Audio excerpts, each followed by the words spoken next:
at 6:08. Oh, Pastor Wendell Gardiner, are you here today? He will do the invocation today, and we will be led in the Pledge of Allegiance by Mayor Pro Tem Angie Reyes English, please.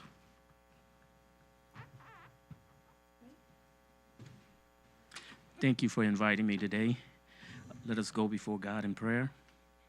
Lord God, Almighty God, eternal God, we thank you, O Lord God, for continuously blessing us, O Lord God. We thank you for the wonderful, great city of Hawthorne. And we thank you now, Lord God, for this assembly of leaders, O Lord God, that has come together. We ask, Lord God, that in your divine wisdom, that you would lead and guide everyone in this room, O Lord God, and allow them to perform their duties, their tasks that they have to do honorably and righteously, O Lord God.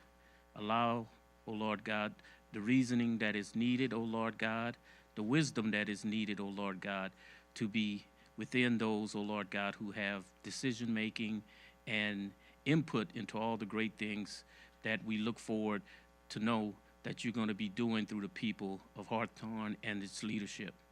We just ask you now, Lord God, that in your mercy, O Lord God, that you would help anyone who's in need of help, allow them to think clearly and to reason clearly, and let, O Lord God, everything be done in harmony and on one accord.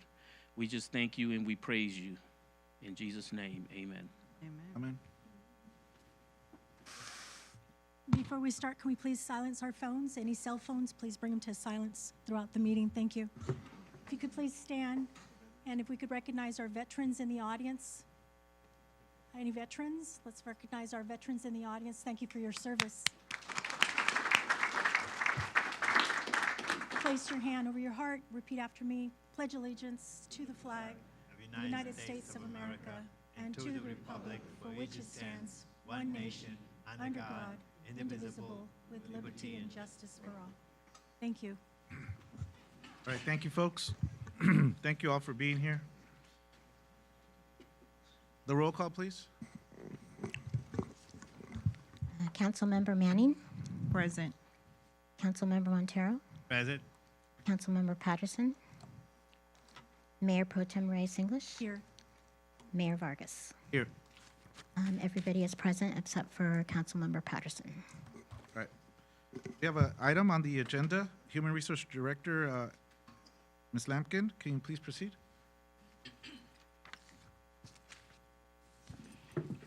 Good evening, Mayor, Mayor Pro Tem, remaining council members.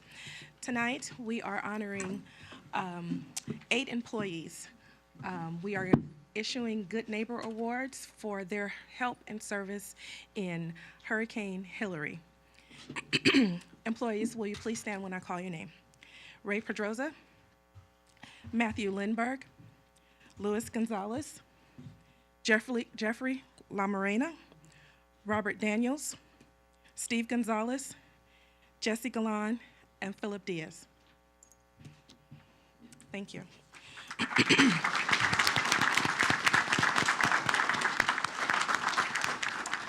Please remain standing. These dedicated employees at the Public Works Department displayed commitment and dedication during the recent hurricane, earning them this well-deserved recognition.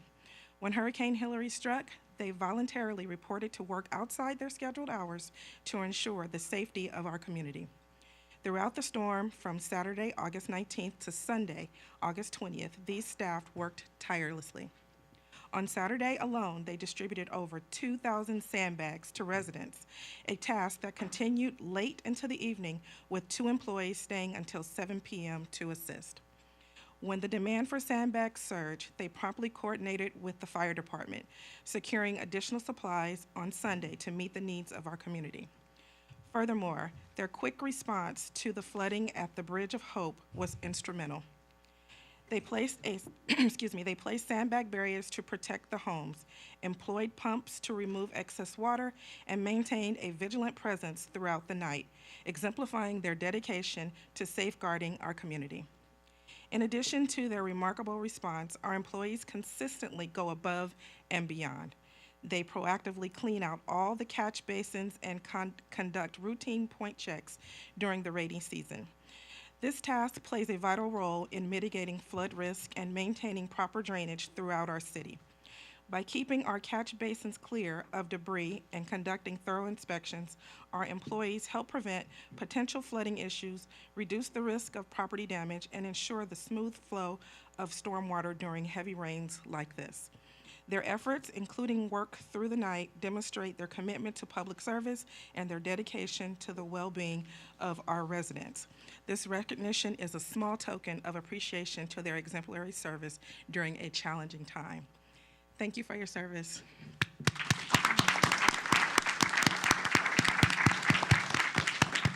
If you can come up and receive your certificate and take a picture with our council members.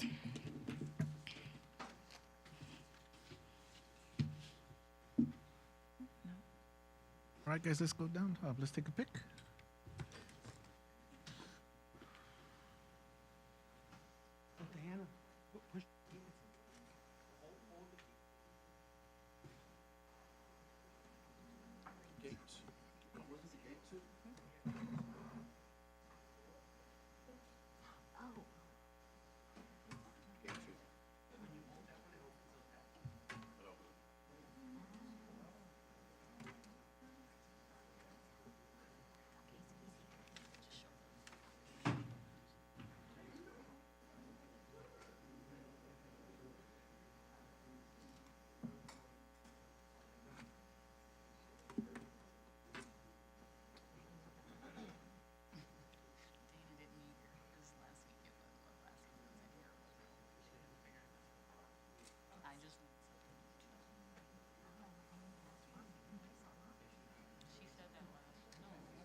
One more.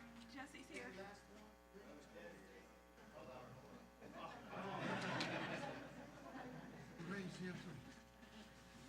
Two more.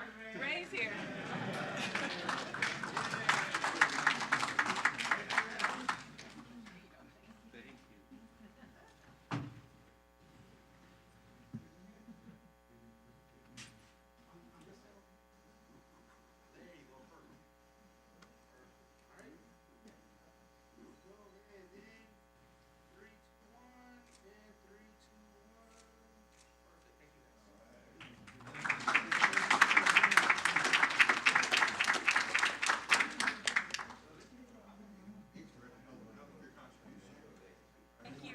Thank you, guys.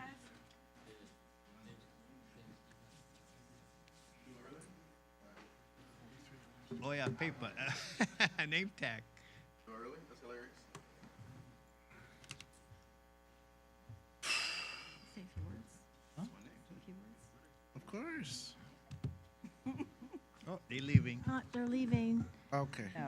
To We the can still chair, Yeah, we can still say it. Go ahead. real quick, before you all leave, just want to express our congratulations to you on your hard work and your efforts as an employee here in the city of Hawthorne. Every day that you come to work and you make us shine, I just want to express the leadership of the department and to all of you for your contributions that you've made in your years of service to the city of Hawthorne. Thank you greatly. It's well deserved and to be commended. Thank you. Awesome. Yeah, thank you, guys. I echo the sentiment of my colleague and my colleagues. We really thank you guys for stepping up. Many of you guys live local, and some of you guys don't. So When the call was made to come and protect us and to keep Hawthorne's residents safe, you answered the call without hesitation. So we thank you from the bottom of our heart for protecting us. Thank you. Yep. All right, you guys deserve all the glory because, because the first time, like in 50 years, we had like almost like a tropical storm coming up to the coast, but all of us were prepared. So, and then to call you guys on your off duty and it's nighttime, especially, to save the Bridge of Hope, right? Because it was very close to the Dominguez Channel. So thank you very much for all the work you guys have done and for the outstanding work you guys do every single day. Because I see all of you on the street, on the trucks, working, painting, and climbing to roof. So thank you very much for all the work you guys do. Appreciate it.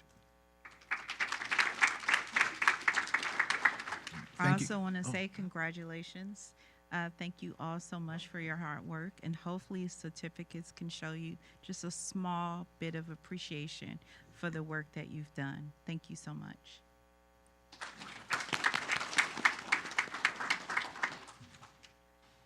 Okay. Thank you, guys. And thank you, Erica, for bringing to attention. Thank you. Okay. We have 4 presentations, 4 proclamations, certificates, or presentations. That was our first one. So just remind everybody to try to keep it within 10 minutes, if possible. So we will now move on to our second item. Mr. Brian Novak and Mr. Jackson Brisset, please proceed with your presentation on 3507 J&A LLC, new hangar operations at the Hawthorne Airport. Welcome. Thank you, Honorable Mayor and Council members. We're excited to be here. I'm Jackson Brisset. This is my business partner, Brian Novak. First things first, we want to thank Mr. Kim and Mr. Fernandez for helping us so far in this process. They've been incredibly helpful in the process, and I think it's a good sign of a partnership with our firm and the city as well as the airport. So with that, I'll get into it. Brian, you want to start? Sure. So thanks, everybody, for having us. We're really excited about this acquisition. So just a little bit about ourselves, and then we're going to get into a little bit about the airport, its history, in addition to some of our plans that we have. So like Jackson said, my partner Jackson, I'm Brian Novak. I'm the founding partner of Sherwood Real Estate Partners.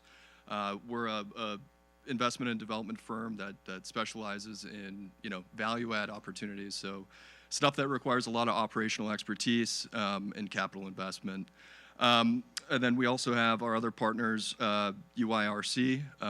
They come with a very impressive track record of over 20 years of aviation experience.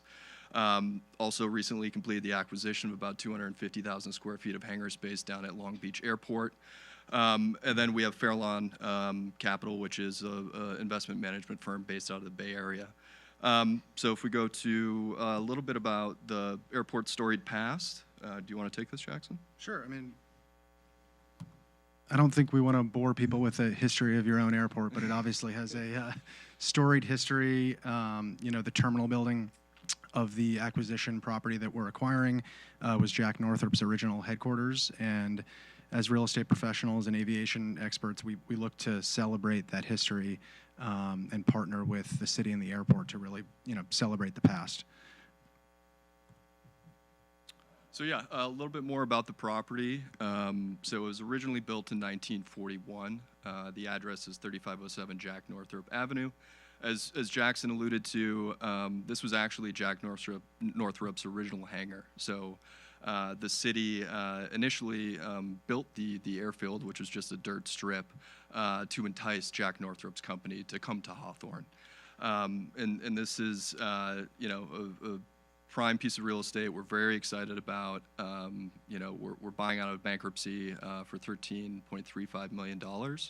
And we have a lot of, great plans for it in terms of there's been some deferred maintenance that we need to address day one. And really get in there and bring this property back up to what it ultimately should be, which is a best-in-class hangar facility. So it's roughly 2 acres.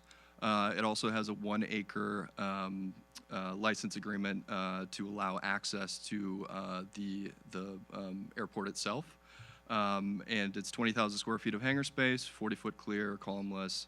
Then there's a mix of some other smaller components, 6,000 square feet of what we call kind of flex office, 4,000 square feet of terminal space. So this is actually where Jack Northrop's original office was, overlooking the airport. And then there's a small 8,000 square foot research and development building leased to a S&P 100 company.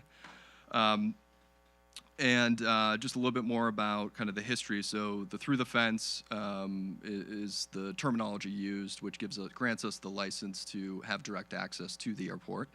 And in 2009, that was granted on a 45-year basis.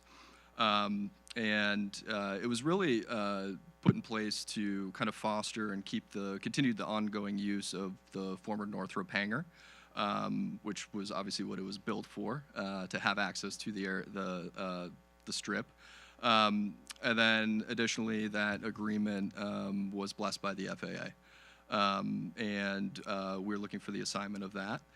In addition to the fuel sale operation. So there is a couple of underground storage tanks, two 15,000-gallon storage tanks that were they were originally back when the property was built in the early 40s installed, but they were replaced and roughly $2 million prior ownership invested to bring those tanks up to speed.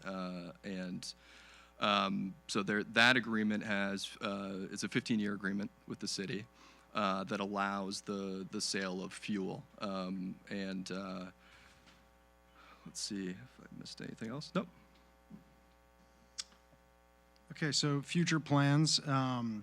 Like Brian said, our team is made up of real estate and aviation experts as well as a large investment manager. So we have the capital to get all this done and the expertise in aviation to provide best-in-class operations. As far as our plans, we have a number of relationships with fleet operators or airplane charters that we could bring to this facility. That creates jobs. It brings in great opportunities for the airport. And we plan to explore other business lines as well, which Brian will get into. Yeah, so one of the things is, we haven't closed on it. This Friday, actually, is the date that we look to close on the property. And one of the things that we've been interested in, and we've had discussions already, is bringing what's called SAF, so it's sustainable aviation fuel. This is something that has kind of on the forefront of a lot of different fleet operators and even larger companies such as United and Delta are getting into this. And basically it's just a more environmentally friendly version of jet fuel. So we've been interested in bringing that, at least one of the tanks. Hopefully we can sell SAF. In addition to, we've talked to a number of different kind of cutting edge research and development companies, given the unique nature of the real estate itself. Like I mentioned, it's not just a hangar, so we have a R&D component in addition to some other office space. And we're excited about the opportunity and the number of cutting edge technology companies that are located in the business district is phenomenal. And it's really this micro hub of innovation, and Hawthorne truly is the birthplace of aeronautical activity. So we want to keep that, foster that. And then lastly, the FBO nature. So it's called a fixed base operation, which is basically, operating a best-in-class facility where we can store planes, fuel them, and continue to foster, best practices. So I think with all these business lines, the FBO, the sustainable fuel, the fleet operator, what we really want to do is provide fresh blood to the asset. It's in bankruptcy. There's been some problems. We want to come in with fresh capital, and whether it's an FBO and hiring local residents of Hawthorne, really bring back those community benefits that the people who surround the airport and the city of Hawthorne deserve. And that's it. That is it. Thank you, gentlemen.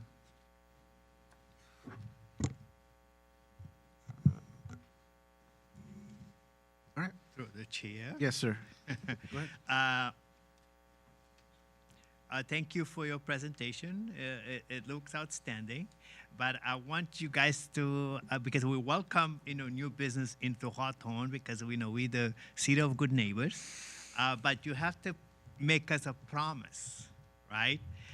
Because, like you said, you're gonna hire Hawthorne's citizens and constituents and residents. The other part that I want you to be very, very conscious is the noise, airport noise, right? Because those little jets, they were supposed not to fly after 10 p.m., but they've been flying over my house by 12 o'clock, midnight, 1:30 in the morning. So we want business, but at the same time, it has to conform with the legal FAA status to land and take off on a decent time, because we have a lot of people complaining. When I go to Holly Glen, even Manhattan Beach now, because those jets, remember that airport was for the small Cessnas, but now we have jets that's, like 48 people. So they've been taking off because they have to take off like southwest, right? Because to avoid LAX. So they go all over the residential area, and then they take off towards Manhattan Beach and going southwest. So when you start your operation, make sure all your planes do not take off after 10 p.m. Can you promise that? Well, Promise. it's in the agreement that we're going to sign. So. because there has been a lot of violation, and of course that when we call, we have to document the date, the time, and et cetera, but nothing happened, right? So we have to make sure that the noise is one of the issue. And the other thing that I want you guys to help us out in the future is when we're doing the noise studying, is to enlarge the scope of that survey. Because in the past, they only do it up to, say, Prairie, right? They never extended all the way to, say, Ramona Track, or all the way up to Inglewood, where now the planes are taking off, right? So we need, when we're going to be doing that noise study that is submitted to FAA, I want that area to be bigger, because the planes that's landing in our airport now is bigger, right? So it's making a lot of more noise, all right? So welcome to Hawthorne, and I hope all the escrow finish tomorrow. So it's a good business, but you have to be good neighbors. Oh, yeah. Understood. Absolutely. All right, thank you. Yeah. To the chair. Yep. Thank you. Thank you for your presentation. Welcome to Hawthorne. I have to echo some of the sentiments from my colleague. We're a small, in a sense, knitted community, especially around the airport. I've lived here 40 years, so I'm familiar with the airport history, moreover, some of the complaints and concerns from constituents and those alike. There are money to be made, right, when it comes to airport operations, especially flying in and flying out, et cetera, et cetera. And sometimes those inquiring to do just that will, try and twist you to do this and twist you to do that. But in essence, it becomes more of an ongoing thing versus an emergency, right? So we're aware of those types of games that are played. And so you will hear from either the city council or constituents when it comes to that. And we're listening. And more importantly, we have the community's interest. Although we are a city business, we are a business. We respectfully acknowledge the business that you have and that you're ultimately trying to do. But working together collectively is that much more better for all of us. So having said that, I'm glad that you're closing this Friday. I'm under the impression and assuming, because of the legal activities that were taking place prior to you acquiring the property, it was under bankruptcy. All of that has been settled, if that's correct.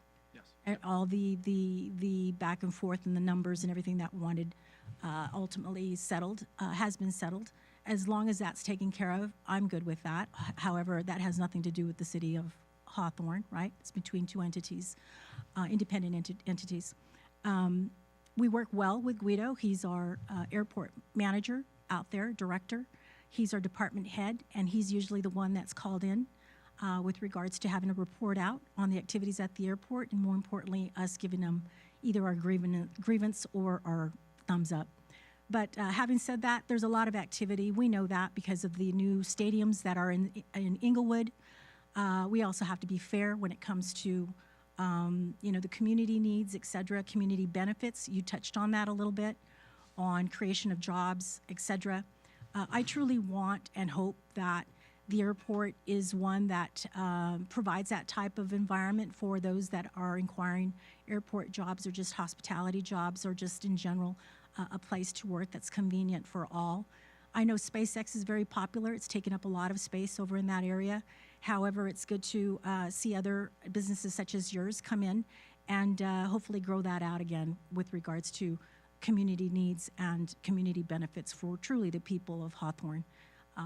But again, thank you, and hope to see you not often, but often enough to know that that you're reporting to us and letting us know how good you're doing. For sure. Thank you. Thank you. Thank you, guys. Through Chair. Thank you so much for your presentation. My concern is you giving us a regular report of the employees that you hire from the city. I think that's really important.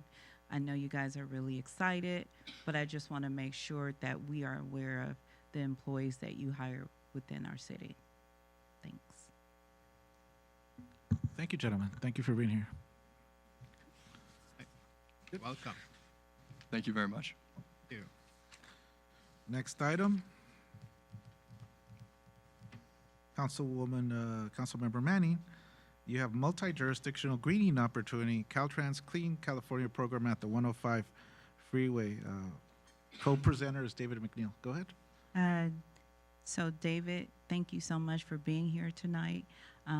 David reached out to me with a project, and I asked him to come here and share this with our council in hopes of us being able to move forward and put this to a vote. David? Good afternoon, good evening, Mayor and council members.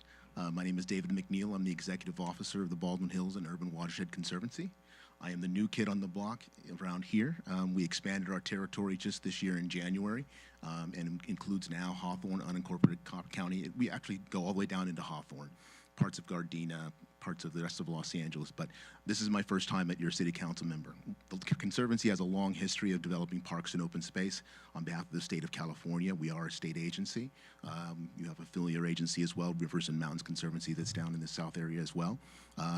We've had lots of partnerships that do a lot of projects in cities like Culver City, Inglewood. Now we're working our way down into Hawthorne and unincorporated county. Discovering the opportunities, we've kind of come into the territory and looking under all the rocks and see what's going on here in terms of resiliency. Certainly the flooding is an issue that we know. Extreme heat and extreme storm weather are things that we're trying to address through the state's resiliency programs. And we found out a few projects that you guys have in mind, including the improvements at Zelda Park, which is a California Clean project that we're going to be partnering with hopefully in the future for a grant application that's coming through one of the nonprofits to help build that product route. As well as we've seen your public works folks at our workshops talking about Holly Park and some water management features that could be entered there. And we're also eyeing the Dominguez Channel as an opportunity to do some greening and watershed improvements. So that's kind of our history is. We find projects and then we find funding. So part of the reason I'm here today is for a funding opportunity for partnership with our friends at the County of Los Angeles. So I think I'll roll with the slideshow from here. And see if I can get this going right. Yes. Okay, so the Conservancy, I said, was created to acquire and develop land in open space, particularly now we're working in the upper Dominguez Channel watershed. Our territory is expanded to about 70 square miles. It was 2 square miles prior for the expansion of Kenneth Hahn State Recreation Area. Now we're developing a watershed resilience plan. We're not trying to come up with any new ideas. We're trying to take the ideas that have been on the shelves or shovel-ready or shovel-worthy and bring them to the forefront. So we've seen studies from 2016, park master plans, et cetera, that we're working on developing and putting in our plan and trying to incorporate that into a blueprint and then a strategy for bringing all the partners together to work towards a regional approach, and then an action plan to seek funding. As you probably know, the state has bonds to go out for parks and open space and resiliency, and the money comes in, and the conservancies are generally line items in those budgets. So there will be likely a bond next year in November that we're hoping voters come for, and our agency is going to be seeking, in the upwards of $50 to $60 million to implement projects. And sort of the watershed plan is going to have projects that are worthy, and we'll be point to them and say they need to be done. Climate resiliency, what does it look like? It looks like open space, places that people can go, shade, treed canopy, fighting greenhouse gases, creating areas and spaces of community and being and quality of life, as well as water management. So one of the visions that we have now is an urban watershed greenway. You've heard lots of ideas of connecting parks and creating necklaces, or emerald necklaces in particular is something that you hear a lot about back east, and it's kind of migrated its way out here. Bottom line, connecting parks in the regional spaces so people can connect with by bicycle or walking, or at least just have places to go to, alternatives to go to within their neighborhoods within 5 to 10 minutes of their homes. So our vision right now is looking at the open space in the area, and we know that northeast or northwest Hawthorne, as well as Lenox, West Athens, and portions of Inglewood are the highest need in terms of parks and open space. The red zone is the new territory. The green zone is where we were, so I can say we've done some work up there, and we're trying to spread the green zone further down. So we're looking at an opportunity that intersects at the 405 and the 105 freeway. It's some Caltrans land, and it's a multi-agency, multi-benefit Greenway project that we're hoping to get done and off the ground. And that's one of the things that I'm working hard on doing, and I'm understanding from one of our partners here that hard things are the only things that are worth doing in general. So we're going to try and get this done. So the parcels, or actually pieces of land or right-of-way land along these freeways, intersect both Hawthorne and unincorporated county. So 1, 2, and 3 parcels, you can see some of the black lines coming up from the south, crossing over into the green areas. Those are the Hawthorne jurisdictional areas, and then the rest of it's unincorporated county, and then it slides over to Inglewood. So this becomes that multi-jurisdictional opportunity that you generally don't see, but conservancies like putting together and complex projects and making them work. So the goal is to look at those spaces and try and create some sort of habitat corridor and connective pedestrian path that would allow people to come up from the south, as well as traveling west to east, Lenox Middle School, Lenox Academy. We're looking at other areas that are connected regionally. Whoops, where's that map? No, it's not here yet. Other areas that are connected regionally that we could connect up, whether it's the Dominguez Channel and or Inglewood Avenue, as well as Hawthorne Boulevard. They all come on the way up here and connect. This is a regional opportunity. So the money that we're looking for is some TAP money. I know City of Hawthorne has some TAP access and a master agreement with LA County for TAP funds. So a lot of your park people are aware of the program. It comes from Measure A, which was passed in 2016. It generates a lot of money for planning, design, grant writing application, and construction management. It allows for consultants to do the work for us. We work with a lot of nonprofits and consultants that do a lot of the heavy work that government doesn't have the time or resources to do, and then we go ahead and fund the projects and have them built locally. So there's TAP funds available for cities, unincorporated, all high need areas. And high need, again, goes back to the red zones that we're seeing here. And the County of Los Angeles Incorporated has $1 million for high need areas. Hawthorne's on the list, Lenox is on the list. It's putting money where it hasn't been invested before. And the multi-jurisdictional project is a separate pot of funds that hasn't been tapped in 2022. So we're looking at up to $300,000 that we can tap into that's on the table now, that we could go ahead and try and figure out how to do park enhancements and trail connections that cross those jurisdictional areas that I showed you in the presentation. So again, we're looking at the connectivity opportunity between, here's a Hawthorne Airport, here's the 405, and here's the 105, and the Greenway here that we're talking about meets up here with Inglewood here, Inglewood Avenue here, and Hawthorne Boulevard here, and stops around here. But it has connectivity opportunity for bicycles and pedestrians accessing from the south and from the north.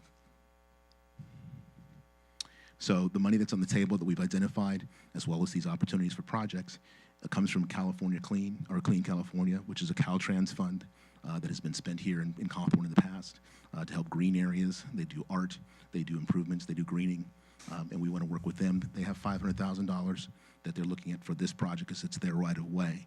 They want to encumber the money in a project and move forward. The TAP funds, the TAP Technical Assistance funds, those are the multi-jurisdictional funds that we're asking to get on the table in partnership with Hawthorne and the County of Los Angeles. So the big ask really today is if we can extend Hawthorne's hand in an opportunity to work in collaboration with the County of Los Angeles and the Conservancy to move towards getting those TAP funds encumbered. All the obligations would go to the County of Los Angeles as the operator or the maintaining entity.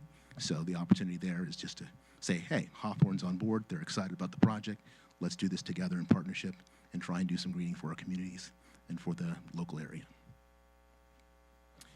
Thank you, sir. I have a question. Sure. Thank you, sir, for your presentation.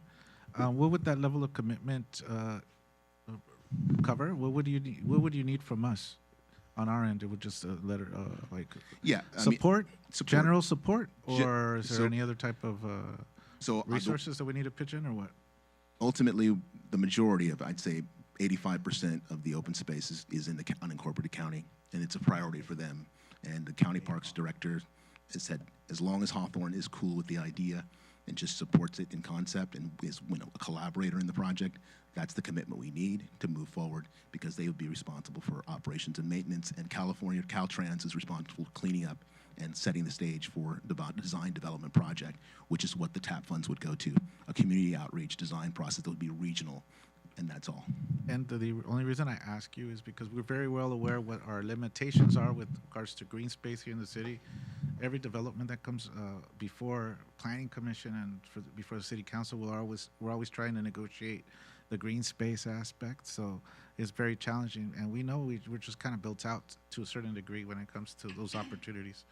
So surrounding areas, I could see that, but yeah, I think I'd be willing to help out with that. Through the chair. To the chair. Well, I just had a question. You were mentioning TAP funds, and so I don't know if Mr. City Manager can help answer that question.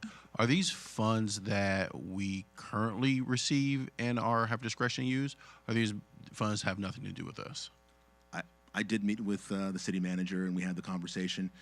City of Hawthorne does have its own technical assistance funds that are available that we're not talking about. That's something that's already on your books that you guys can do work with.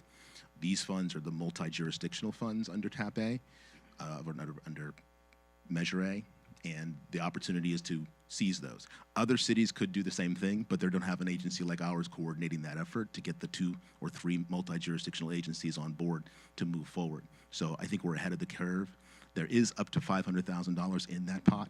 I'm saying let's earmark $300,000 if we can get this thing off the ground and show people how it's done. So I'm understanding the only way we can access those funds is through a multi-jurisdictional operation. So on our own, it's not monies that we have access to. It's only through partnership with other jurisdictions. You've got that exactly correct. To the chair. Yeah. Thank you for your presentation. A couple of questions just so that I could understand fully. You're not a part of Caltrans, correct? Correct. Okay, so your organization is a nonprofit? No, we're a state agency, so we're a sister agency of Caltrans. So we're not a nonprofit. We act like a nonprofit because we're nimble, but we're not a nonprofit. So you're part of the Caltrans agency. Are you funded through Caltrans? Okay. So we are with the Baldwin Hills and River Regions. We're under the Natural Resources Agency, and there's like 9 conservancies. So we're totally separate from Caltrans. Caltrans is a state agency as well, and so they are a sister agency, all under the governor of California. So Caltrans has their Clean California funding that they're going to bring to the table, and they're going to offer these right-of-way areas along the freeway for open space and greening. And these are large areas. These are, like 24, 30 acres along the freeway, below the freeway, which is even better for trailways. Linwood did the same sort of thing. The Ricardo Lara trail is got along the freeway as well. So we're separate from Caltrans in terms of they're their own agency, but we partner with Caltrans as a state sister agency. Okay, so you're a state Correct. agency. And you're funded how? Taxpayers. The Environmental License Plate Fund handles our operations, and then bonds. A lot of the park bonds, Prop 40, Prop 12, Prop 1, Prop 68, those are funded. So the Conservancy's received over $80 million in the last 20 years to do work in the Baldwin Hills territory, and now we're looking to get more funding through taxpayer bonds or funding to implement more projects. But we're looking at existing funding here, Measure A, as well as the Clean California money, to go ahead and start the planning for this. And then our agency also does have money right now that we can do and build the project, but we want to get the planning piece done, and then we can look to getting a grant to build the projects. We're actually going to be doing grants in the future, I'm sure, with several parks in Hawthorne. So who's your lead agency that you're partnered with? I'm trying to understand. Do you have a lead agency that you're partnered with on any program that you're working on currently? Because you're talking about LA County, partnering with LA County. Right. So I'm under the impression you don't have a lead agency that you're partnered with at this time. LA County would be the lead agency. But you're not partnered with them at this time.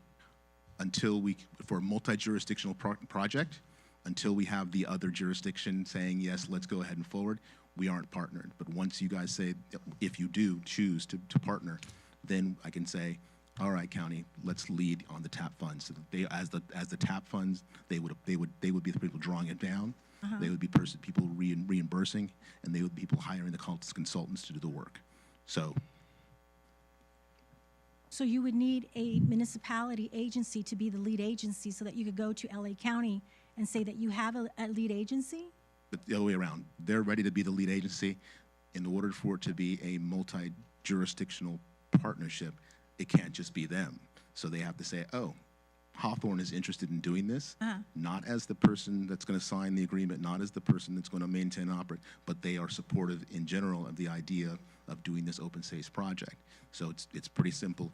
If they can't point to another agency, if Hawthorne says they don't do it, then we go looking in other territories with other municipalities, and the county is the biggest one in the room, and we try and do something with them. So we get to go to Inglewood and say, oh, there's a project here along the 405 or somewhere else in Inglewood. Will you join with the county to do it? The county's ready to do it. Will Inglewood join? And we can just keep going around. But Hawthorne and Lenox have become a priority for the 2nd District. They did what? They've become a priority for the 2nd District in terms of the high need in areas that don't have open space and parks. Yeah, so let me ask you this other question then. What municipalities have partnered with you? In the past, Culver City, LA County, LA City. In the past, how long ago, Culver City? So there's a long history of Baldwin Hills Conservancy, but we just finished a Biona Creek project with them. We just opened a bridge with them. We're doing projects all the time. We partnered with LA City, probably leveraged about $35 million with them over the past 20 years, and in Culver City, the same.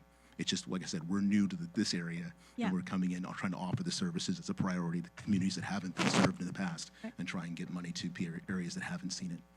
Well, I'm familiar with the Baldwin Hills Conservancy because I work for the city of Los Angeles and I work for the state of California. So Culver City, I understand Culver City and the partnership that you had there and the build-outs that they've had. But as of right now, there's not a municipality that you have in partnership with your conservancy because you're looking for extending your conservancy into Hawthorne and other areas here in the South Bay, right? I think the only issue we're having, I don't want to take much more time, but we are extending an opportunity to Hawthorne to partner with us and the county on this project. When you say you don't have a municipality for this project, the only two municipalities it could be are LA County and Hawthorne, because the properties cross those the intersection of those jurisdictions: unincorporated county, Lenox, and Hawthorne. Yeah, It's no, the only reason we're here. So you're saying I need a municipality. I'm not sure what you mean by I need it for Well, this project. Yes. because when there's these types of discussions that take place, you need a lead agency. And the lead agency you're asking for at this point in presentation is the city of Hawthorne. And without the city of Hawthorne, you can't move with regards to what you're trying to do in expansion with your conservancy into the city of Hawthorne and extending Lawndale, Yeah.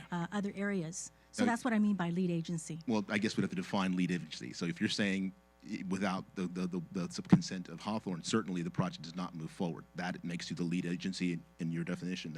Then you're the lead agency. Yeah. But when it comes to signing the papers and doing the work and operating and maintaining, the County of Los Angeles would be the lead agency, and that would be my definition. Oh, yeah. Okay, well, that was misunderstanding to understand. Okay. We're good. Thank you. I really appreciate the questions. Yes, through the chair. So let me understand, because I'm part of the South Bay COG, right? Yes, sir. And then Ms. Manny is the representative to go to the Powder Hill Conservancy, because what I understood in the past, the reason that you guys divide all these different conservancy projects is because this area was not getting the money that to do this type of projects. So we had to fight to get the money into this district too, all right?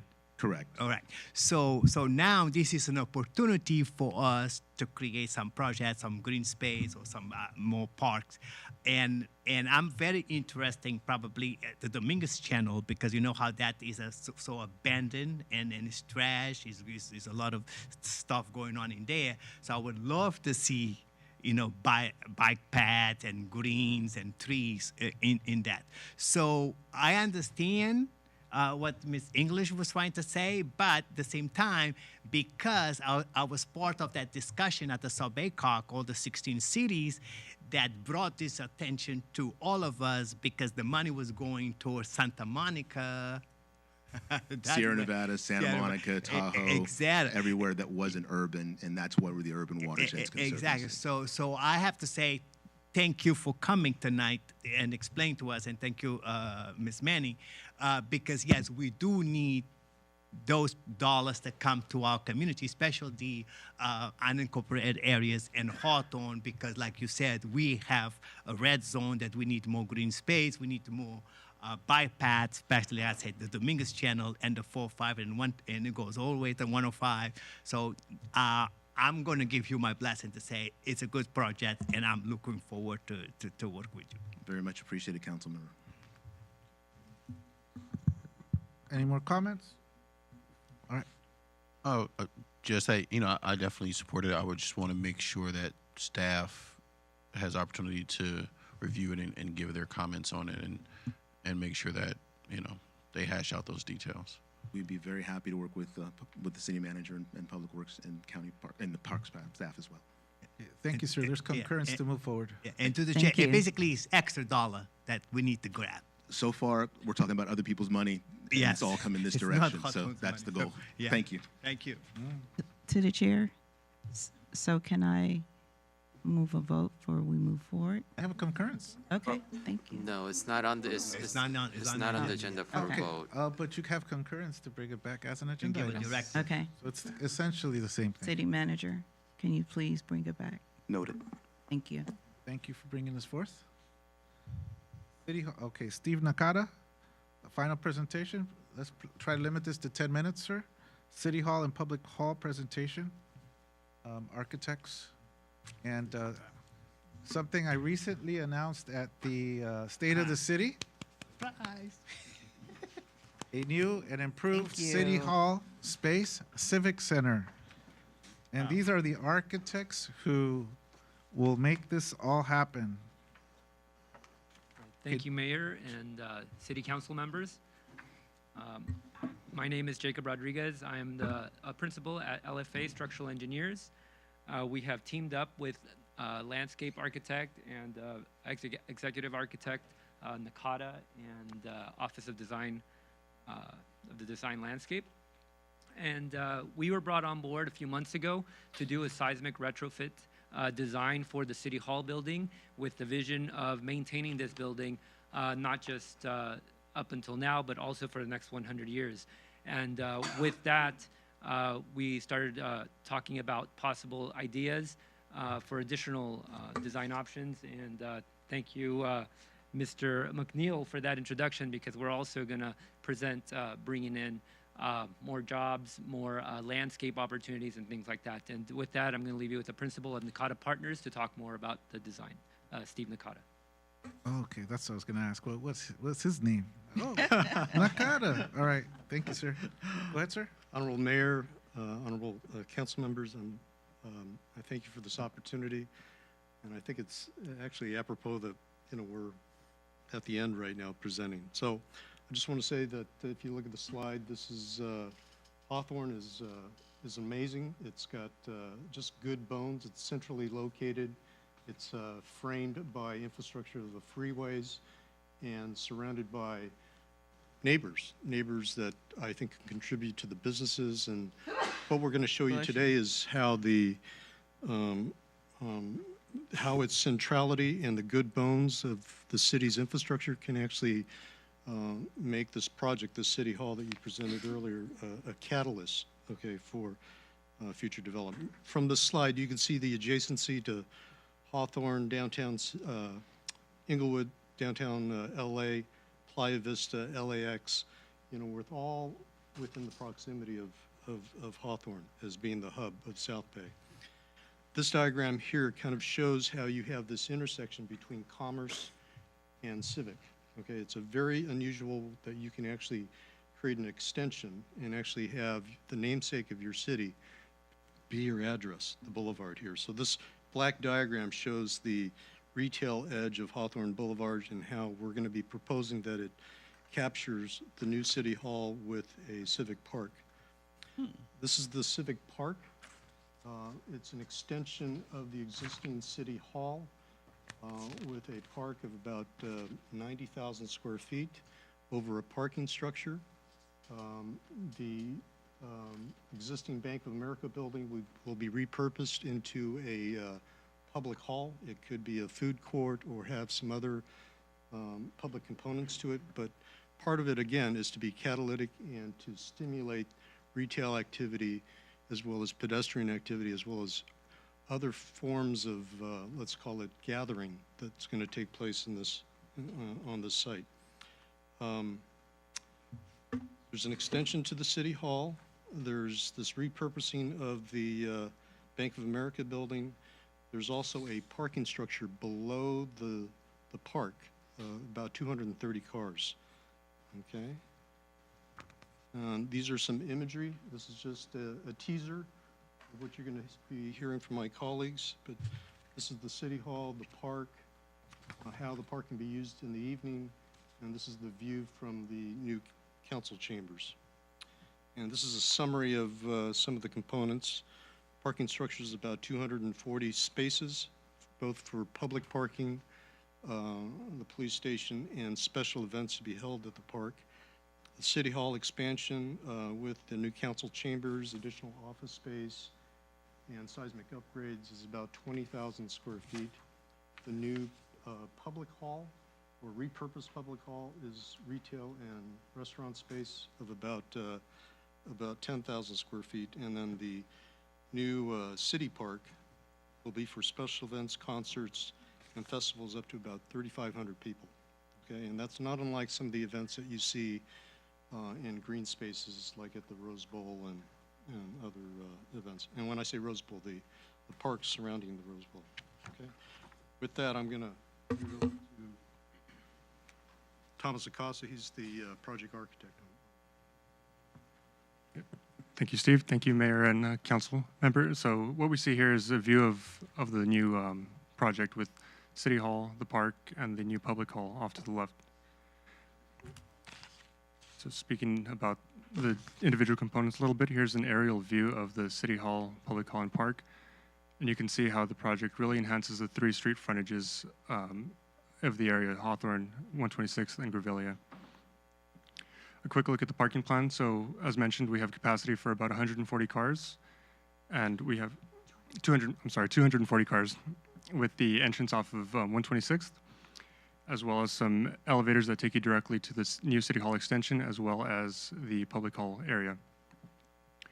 Here in blue, you can see the new addition to the City Hall building and the renovation to the City Hall with all new conference spaces and meeting rooms, bathrooms, and such. And in purple, you can see the renovated Bank of America building, which can accommodate the new retail and event or revenue space, restaurant and retail. Here's some examples of what that public hall could look like, and we really feel like this public hall can spill out and really activate the adjacent streets and the promenade of the park. And some examples here of how you can take an old, outdated building and just sustainably turn that into a new event space.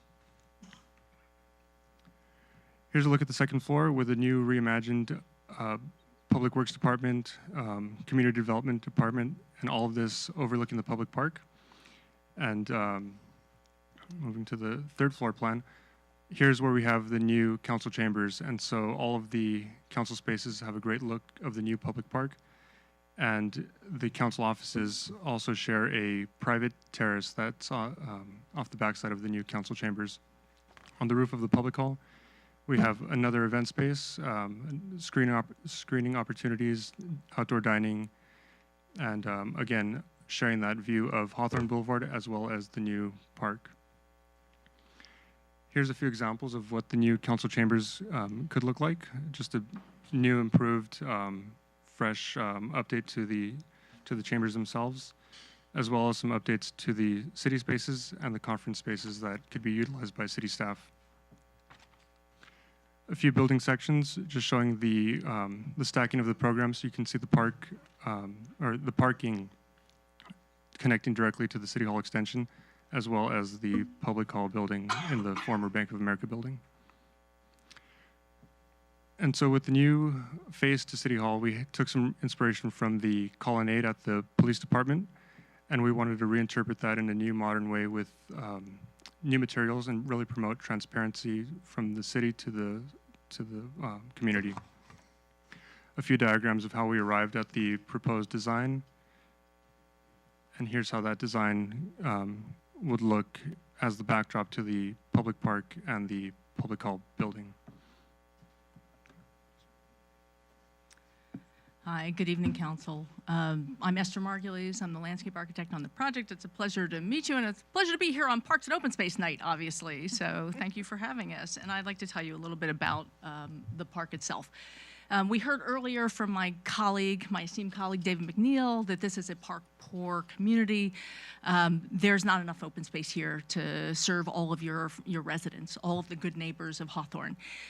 Creating a park on what is now a parking lot would serve 15% of your population within a 10-minute walk. And that's what we're really trying to do, is give people an opportunity to get to parks and open space without having to drive there, being able to just walk over there with your kids, with your dog, whoever happens to be there.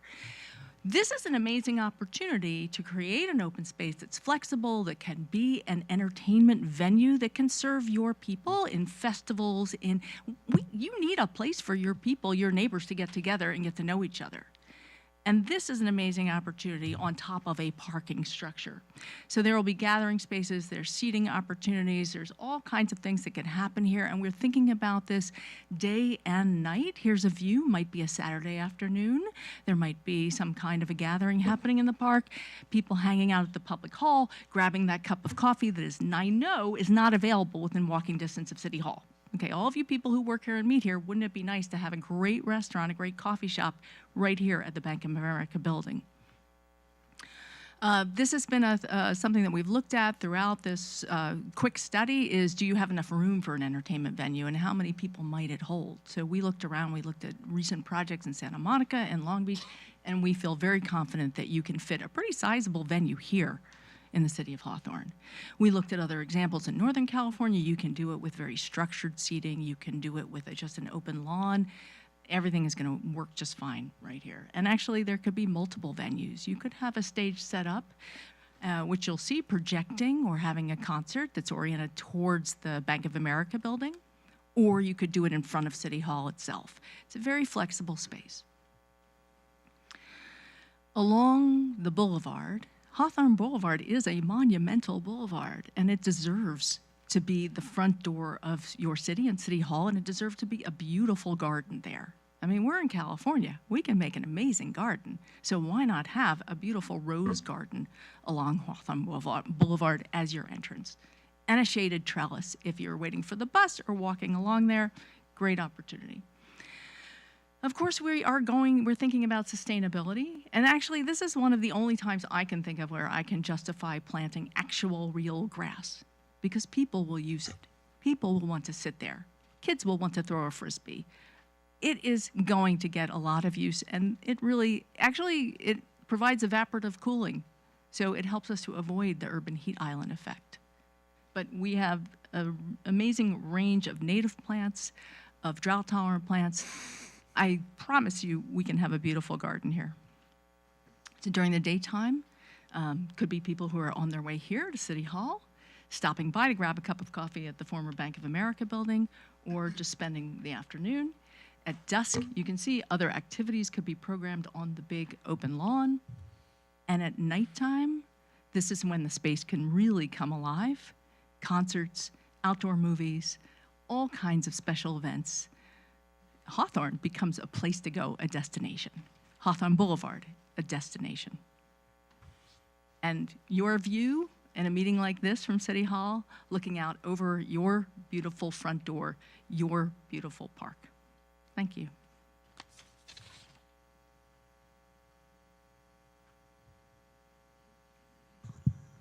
To give you an opportunity for questions, if you have any. To the chair. Yes.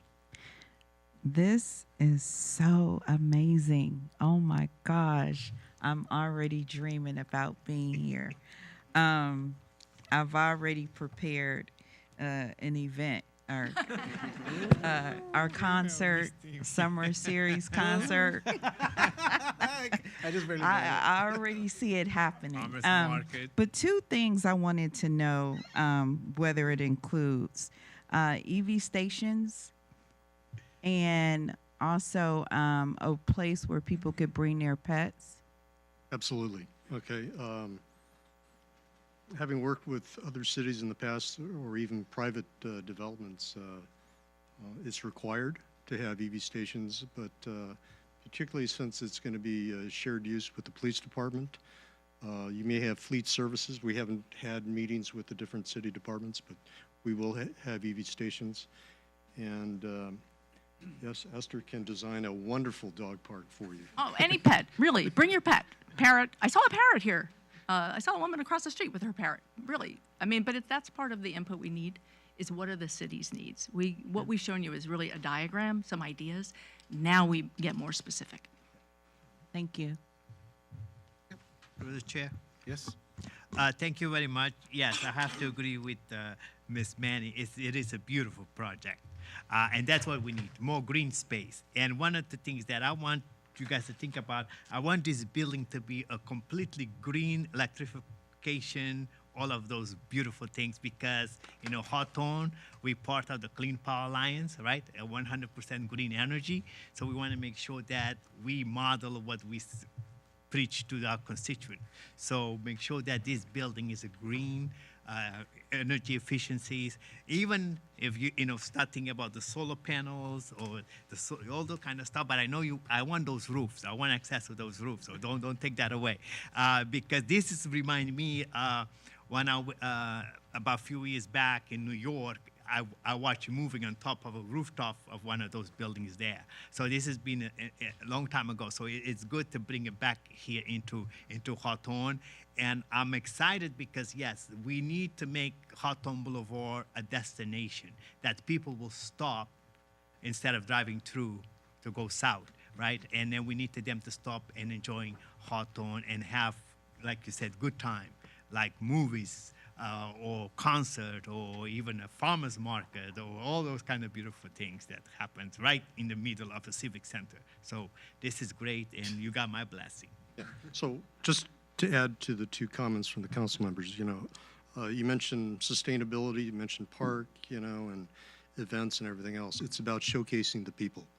It's about showcasing, your citizens, and using it. And that is one stimulus and attraction for any kind of retailer that's going to be coming to Hawthorne Boulevard. Okay. Thank you. Great job. Thank you to the chair. I just Thank want to you, say Vaughn. thank you for your presentation. Thank you for your time. There's a lot of work that was put into this. Well, your staff are wonderful people. They're visionary and they're cracking the whip on us. Yeah, no, it's all good. I'm very surprised by it. I was not aware that we're working on something like this. I mean, we've been talking a whole lot for many years, and just to see something finally kind of, the design and the rendering that you have there, it would be great to have it and maybe post it somewhere for community could take a look at it. I don't know, be encouraged. You mean the model? Your model, the model that's there, if somehow for yours. display or, it would even be even better if someone bought that mall across the street and, We have a master plan for that there, too. right? There's All lot. right. There's lots of potential. Lots of potential. Absolutely. And we need to think outside the box, just because of all the other developments that are coming to our nearby communities. I visited New York. I've visited Washington D.C., Philadelphia, et cetera, et cetera. Everybody's going up. As much as you hate to hear it, that's what everybody's doing, because there's not enough land across the board. And so, there's a lot to think about. There's a lot to think about outside the box, and it's my hope that eventually we can do something as grand as this, and just inquire more property, if you will, to grow it out even further. That's my hope in our future. We've talked about growing our portfolio. So again, just thank you for your time. Thank you for your efforts. Look forward to more discussion and opportunities where the City of Hawthorne City Hall finally gets its attention that it greatly needs. Thank you. Through the chair. Yes. Really quick, Mr. City Manager, could you just get us some communication about timing and costs and how Absolutely. how it's proposed to be paid for? Absolutely. Item 36, I think it is asking council to provide direction for me to study the feasibility of this to move forward with a concept design, so we can talk about that item later. Okay, thank you. And for me, I think the most important aspect is that this civic center, we haven't had one here in the city, a true one. We have all our events over at the Memorial Center and other locations as we see fit. So this is a central civic center, which is going to create the synergy that will help move and help those developers that might be looking at buying the Hawthorne Mall or doing something with the Hawthorne Mall. They'll be inspired by what they see around them, and this will actually probably create the energy for them to create something that's going to be a continuation of the agglomeration of people that are going to be in this area that could easily just walk over there, and employees and residents that are going to be having events, they can cross the street and do whatever. And so maybe we won't just get like residential over there. Maybe we won't get just office buildings. Maybe this will all call for what everybody's been asking for: shopping, dining, restaurants, entertainment, things that we, some of our neighbors from the west say that they don't want to turn to the east. So now everybody will be coming to the east, coming from the east to the west, etc. So this will just be a good project for the community. So I hope everybody can appreciate that. Thank you, ladies and gentlemen. Thank you. Thank you for being here. Thank you. Great presentation. Appreciate it. All right. 7:15. We got a fully packed agenda. Can we go ahead and do the oral communications first, and then I'm going to move on one of the other items. Oral communications. Pursuant to Government Code Section 54954.3, all remarks should be addressed to the City Council as a body and not to any individual council member. During oral communications, speakers shall have 3 minutes to state their business. The Brown Act prohibits the City Council from providing a detailed response or acting upon any items not contained on the agenda. The governing bodies as a body shall have the discretion at the close of oral communications to refer any remarks to the city manager for study, investigation, report, and/or recommendation.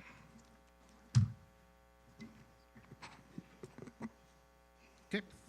Michelle, last name is Derechek, I think. Michelle, talking about the new trash company, No More Republic. She wants a new trash company, No More Republic. Does that sound familiar?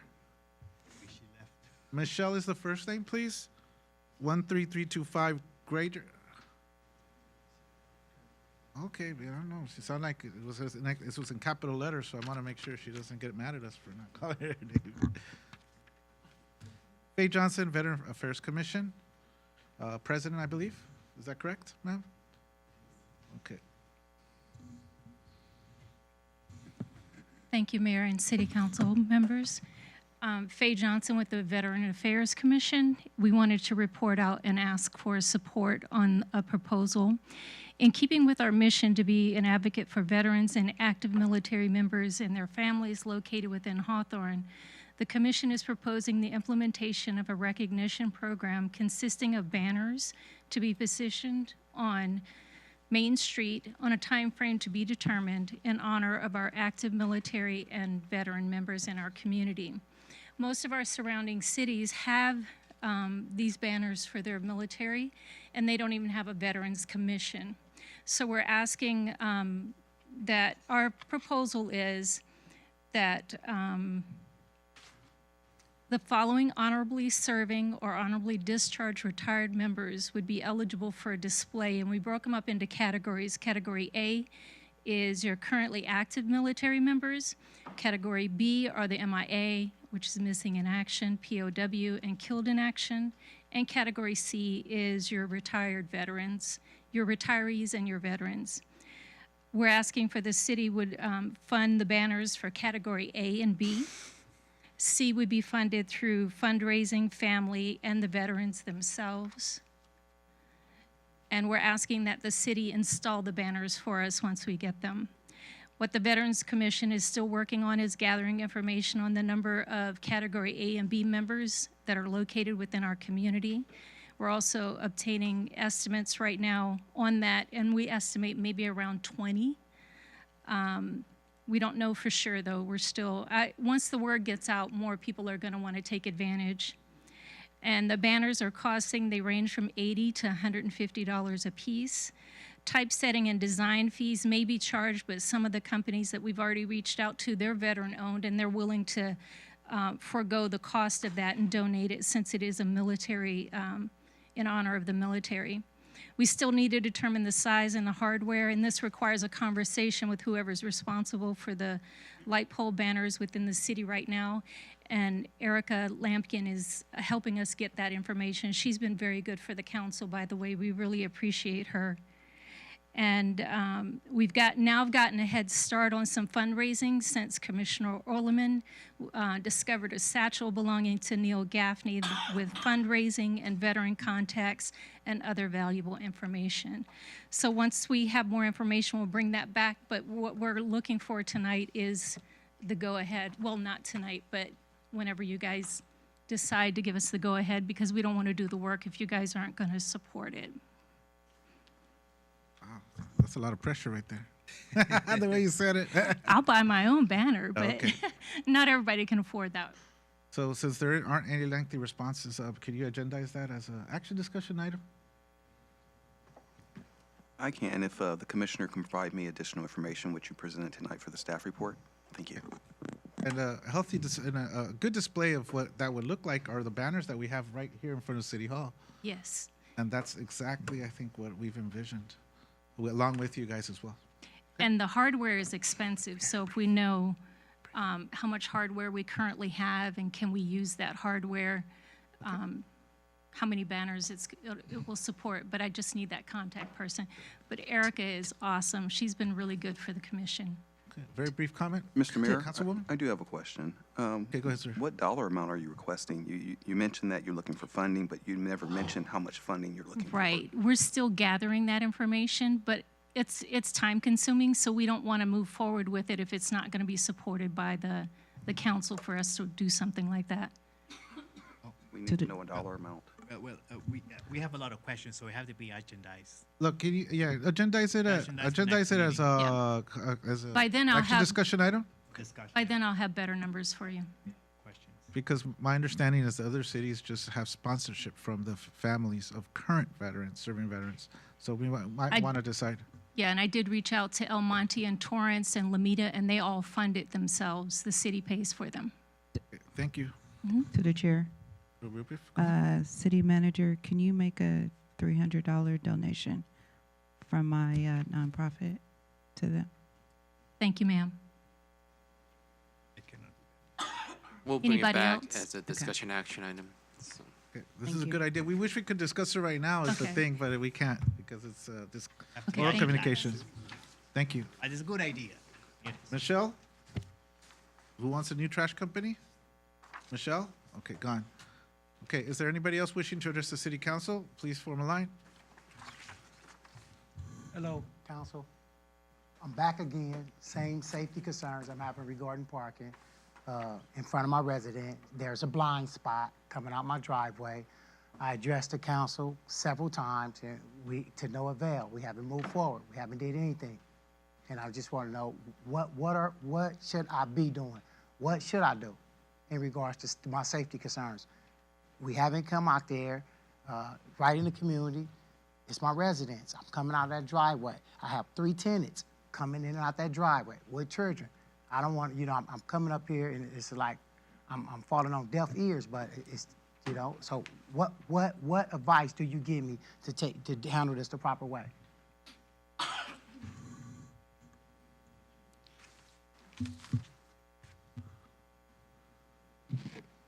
Chief, has he been given a conclusive answer?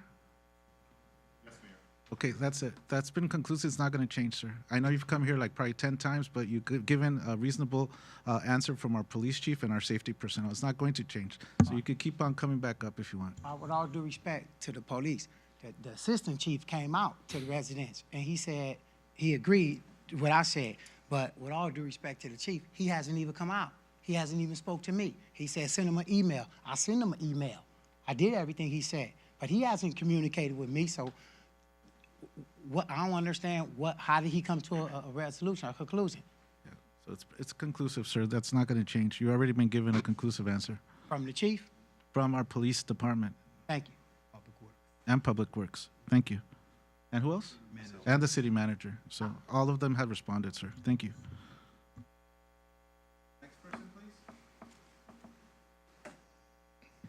Good evening, Mr. Mayor, council members, city staff, and neighbors.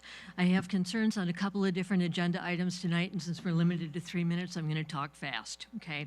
The first issue I have a concern on is item number 18, the ordinance changing the municipal code to allow for authorized indoor smoking facilities and making an exemption in finding of exemption in compliance with CEQA. I have great concern about the problems that happen as a result of toxic exposure. I watched my father be an invalid for 10 years and 5 months before he died in my arms as a result of inhaling cigarette smoke. I know many, many people in my generation who are from the 60s who have lung problems because they smoked a whole lot of marijuana. I know that we have problems with first responders who are having lung problems as a result of exposure to forest fires and other, smoke things. I don't want to go backwards and present facilities here in our city where people can sit inside, where there are clouds of smoke of whatever. I don't care if it's cannabis, I don't care if it's hemp oil, I don't care if it's cigarettes, I don't care if it's burning leaves, I don't care whatever it is. I think we would be making a tremendous mistake in authorizing people to be smoking any substance, especially in public areas. So that's number one. Number two, I have a concern about item number 21 with the agreement for homelessness coordination services with St. Margaret's Center and Catholic Charities of Los Angeles Incorporated. I would like to know if there have been any other agencies that were explored for that kind of agreement that are secular facilities rather than using city money, taxpayer money, to support church-related organizations. That's a concern. My third one tonight, and this is the major one, you've heard me speak about this before, is item number 42, nominations for commissioners for planning, civil service, youth, and senior commissions. You have 6 names on the list to be nominated for the Planning Commission, which would be replacing all 5 of the current sitting planning directors, or Planning Commission members. Those people have years of institutional knowledge. They know our codes cold. I know that when you made the changes to the commission rules earlier this year, you talked about the fact that you all have term limits. Great, no problem with that. I think term limits are a great idea. The thing that you did with the commission is that you made those term limits retroactive.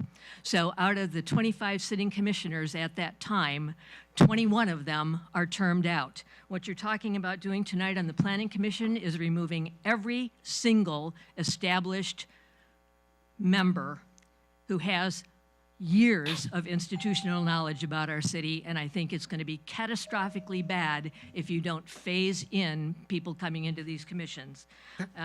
So basically, I think retroactive Thank you. term Your limits were a time's up. mistake, Their 3 minutes are up. Thank you. and replacing the whole planning commission is going to be a really big disaster. There's only 5 names. One of them's a typo, so thank you, ma'am. Anybody else wishing to address the city council? Not? Go ahead, sir. Hey, council, this is my first time up here. It's great to see some new projects come in to help beautify the city. Can you tell us your name, sir? My name's And if Sean. you would like to provide your address? Yeah, I'm in the Chimney District, 4924, 123rd place. I moved to Hawthorne maybe 10 years ago from one of those western cities you referenced earlier. And honestly, I've told people the last 10 years, like, you need to come over, you need to check it out. Don't just think it, you're east of the 405. It's not like that. And I've been very proud of the neighborhood that I live in. Now, a couple weeks ago, I come out in the morning, I see these guys painting parking spots up and down the streets. I can see a need and a concern around City Hall and in the areas where there's lots of apartments. I understand there are complaints of people double parking, and it's difficult for the police to enforce. But this is a small residential area, and it's the only area that I've seen painted in the last month. I'm not sure why it was painted, but in my opinion, and in all my neighbors who, a lot of them said they were going to come tonight. I don't see any of them here. But everyone's upset by it. It's an eyesore on what was previously a beautiful community, a beautiful neighbor. We're a city of good neighbors. If there's parking disputes, we should be able to work it out between us. We shouldn't need you guys to come in, make lines for us, basically graffiti the street, and then, I don't know. Do we get more parking tickets now? I don't know what the purpose is. So I know you can't respond.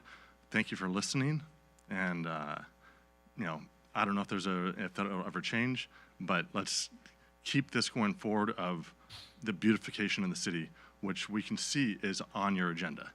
So thank you. Thank you, sir. I appreciate you being here. I know you've been living here 10 years, and this came up 2 years ago, so of course I invite everybody to be very, very active in what's going on in the city, so that at the moment when all these things are discussed, you're able to come and provide a response. But unfortunately, residents, neighbors can't sort this out on their own. That's why the city has enacted these types of parking spaces. So maybe in your block or something, everybody can get along, but in all others, this is kind of problematic. So, but thank you regardless for that. If you want to contest the size of the spaces, et cetera, that's the one thing, but I think we're gonna probably keep going in that direction. Thank you, sir, though. Anybody else wishing to address the city council? If not, I'll declare oral communications close ordered. Okay. Council colleagues, I would like to bring up the issue of item 42, commissioners. And if the gentleman could provide his name, and maybe we could just take a look and see the exact issue on that street. I think that would be a better thing to do for you. Okay, see what the issue is specifically there. Okay. All right. So, in a response to one of the speakers who spoke with regards to the commissions, the desire of the council was such that it was decided that we would implement the term limits retroactive. We understand it's a bit painful for people who have been serving for a long time, right? So, in all fairness, it was across the board. There was no specific commission that was targeted. This was for all the commissions. And we want to honor our commissioners who will be replaced or who have already been told that they were going to be replaced. So we want to honor and thank them for their years of service. That's the first thing. So as the desire of the city council was to implement this, I reviewed the applications that were given. You didn't get them. All right, that's cool. That's okay. So, okay, so let me just, in all fairness, that's good, you know. I'm a reasonable guy too, right? But I did what the city council has decided to do, which is to move forward with this as quickly as possible. Diane, why weren't the applications for our commissioners provided to my colleagues? It was just an oversight on our part. Okay. So in all Those fairness, things. it's very important that my colleagues see all the applications. Email us. I want to guarantee to my council colleagues that I did my due diligence. And Through the chair. Well, I'm not finished, sir. No, hold on. It was emailed to us. All Was the, it? all the resumes and applications was emailed to us. Vaughn, Were they to you? pick up. Let's have an honest go. I requested them on Monday, I believe, and they were emailed to me on Monday. Yeah, it was emailed. Okay. But I would like to say that I probably would have liked more time to. Okay, that's not a review them. problem. That's not a problem at all. You didn't get it. All right. Okay. And when did you get yours? I got mine. You didn't get yours. I got it. Okay, so I received it. I would like for then when can we agendize this for next time? Give people the opportunity. Make sure this is emailed. We could agendize it for the next meeting. Could we have a special meeting for this? That would be up to you if you, that's All up right. to the mayor. I think maybe in a week's time, if you guys are okay with Tuesday. What's the date?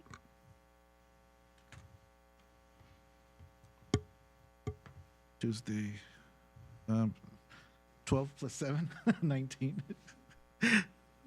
What do you think? Yeah, I Yeah. leave town that day, the 19th. I On the leave town. 19th? Can you do? I'm not going to be available. but I'm I- not available. with Can we 19. do Thursday? I come back, For this week, you're saying? Next week. yeah, I come back the end of the week too. Okay, we'll bring it back to the regular city council meeting. But one thing I do want to have is those who are here, Jennifer, to please stand just so that you guys can see that these people are showing interest and that they made a point to make it. Jennifer Houston for the Planning Commission, please stand, ma'am. Greg Gwitch for the Planning Commission. Laurelia Walker for Planning Commission. Roberto Prieto for Planning Commission. Autumn Edwards for the Planning Commission. Okay, let's verify, see why she's not here. I'll take that into consideration. To the chair. You know, Sorry, I'm just wondering, since they're here, could they come up and say a few words? just maybe after you get those Okay. applications, I think it'd be most appropriate just so you could have a good opportunity to look at that and then come up with the questions. Okay. Because, yeah, appoint Carmen Luz for the Civil Service. Carmen Luz, Juan, did you get a call from her? Okay, so then let's allow for her to be here. Shahzad Barket, Civil Service. Margaret Allen, please stand, ma'am, for senior citizens. Gabriela Subia for the Youth Commission. There she is. Okay, so these people took time out of their day to be here. We're so sorry because of the oversight, but my colleagues need to be able to look at your applications, and I think they'll be impressed. And we could just make a decision at that next regular council meeting. Yeah? Go ahead. Through the chair. Through the chair, thank you. I was going to wait to the end to say this, but could we work on putting together maybe an updated application that provides a little bit greater insight to the applicant's educational and professional experience? I did have a chance to review a few of the applications last minute, and I felt that there was more about the applicants I wanted to know, and I don't know if we can have a updated application that can help me out through the application process, or should I be reaching out to the applicants individually? But if we can have, I guess, more information provided through the application process, that wouldn't be necessary for me to reach out to the applicants individually. Yeah. Noted. I do have a question for the mayor and city attorney. As far as resume, would that supplement what you're looking for if a resume was attached to the application for a commission? Resume would be helpful. Would that still need to be, the application still would need to be changed? If that was the only change, that would be helpful. That would be fine. Thank you, Mr. Mayor.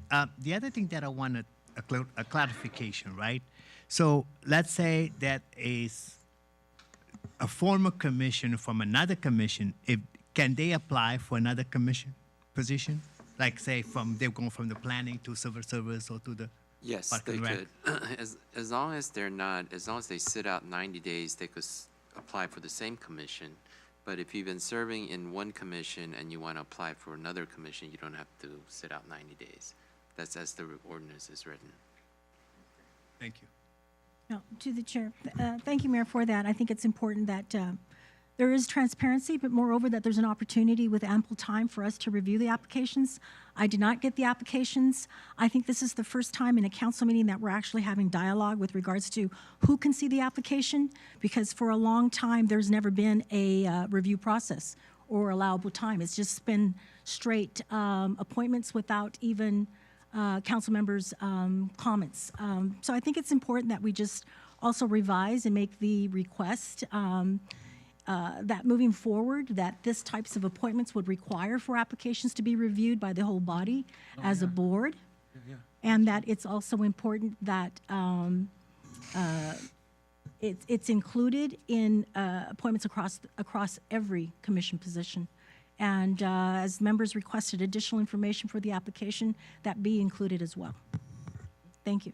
So if you could, with ample opportunity, time for the next council meeting, if you could provide them with the applications that were received. And if in the future, will we just start taking a look at it and making it look nicer and more clear and easier to fill out even? Okay.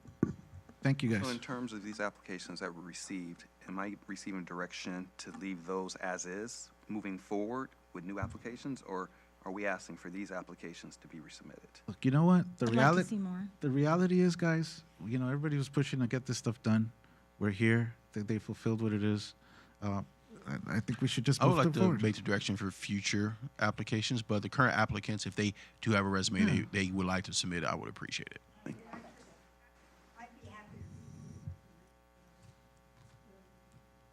Okay. I'll give a piece of feedback on my part. If you would like. So look, in all fairness, I know you guys want to find out more, et cetera, but sometimes there's people who, there's residents who maybe had a long-time job working at one place, and they didn't really need to, they've been like 40 years, et cetera, and so they might not have enough or have never even thought of a resume. So I wouldn't want that to be a disqualifier either, but as council members said, let's invite you guys, if you can put something together to the best of your ability, to please present it.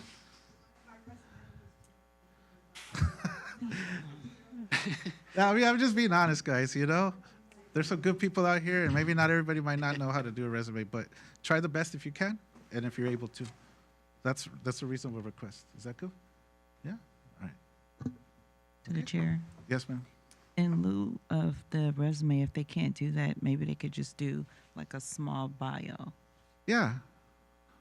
Yeah, no. Yeah, there's little, and the applications have these little small things, so it's like, you just simply have bullet points. Maybe you could just write us something, whatever you can. If you're able to and you can, okay? Thank you, City Council, and absolutely I agree with you guys. But I try I talked to everybody, so I did talk to them, and so you're able to see their applications, et cetera, to kind of see some of the things I saw, okay? Thank you, Mayor. All right, good stuff. Thank you. Oh, wow, it's 7:42. If I extrapolate what's going to happen in the next next part of the meeting, I think we're going to go home at 12 midnight. Holy moly. You know what? Do we have dinner in the back?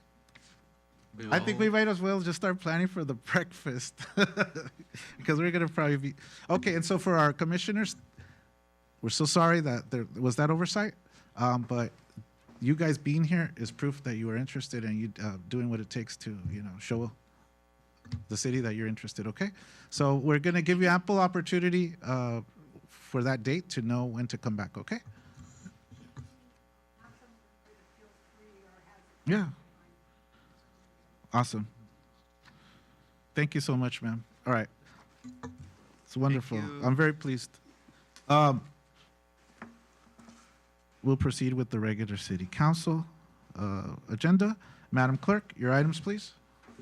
Thank you, Mr. Mayor. I have 10 items on the consent calendar. They are items 5 through 14 for your consideration and approval. Item 5, approval of waiver of full readings of resolutions and/or ordinances on tonight's agenda.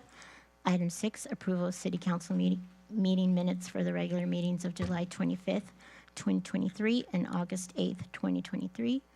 Item 7, city treasurer requests approval of the warrants for September 12th, 2023. Item 8, resolution 8427, a resolution of the city council of the city of Hawthorne, California, authorizing, approving, and ratifying the acceptance of the grant year 2022 Urban Area Security Initiative, totaling $87,999.70 for the purchase of Vigilant ALPR camera system.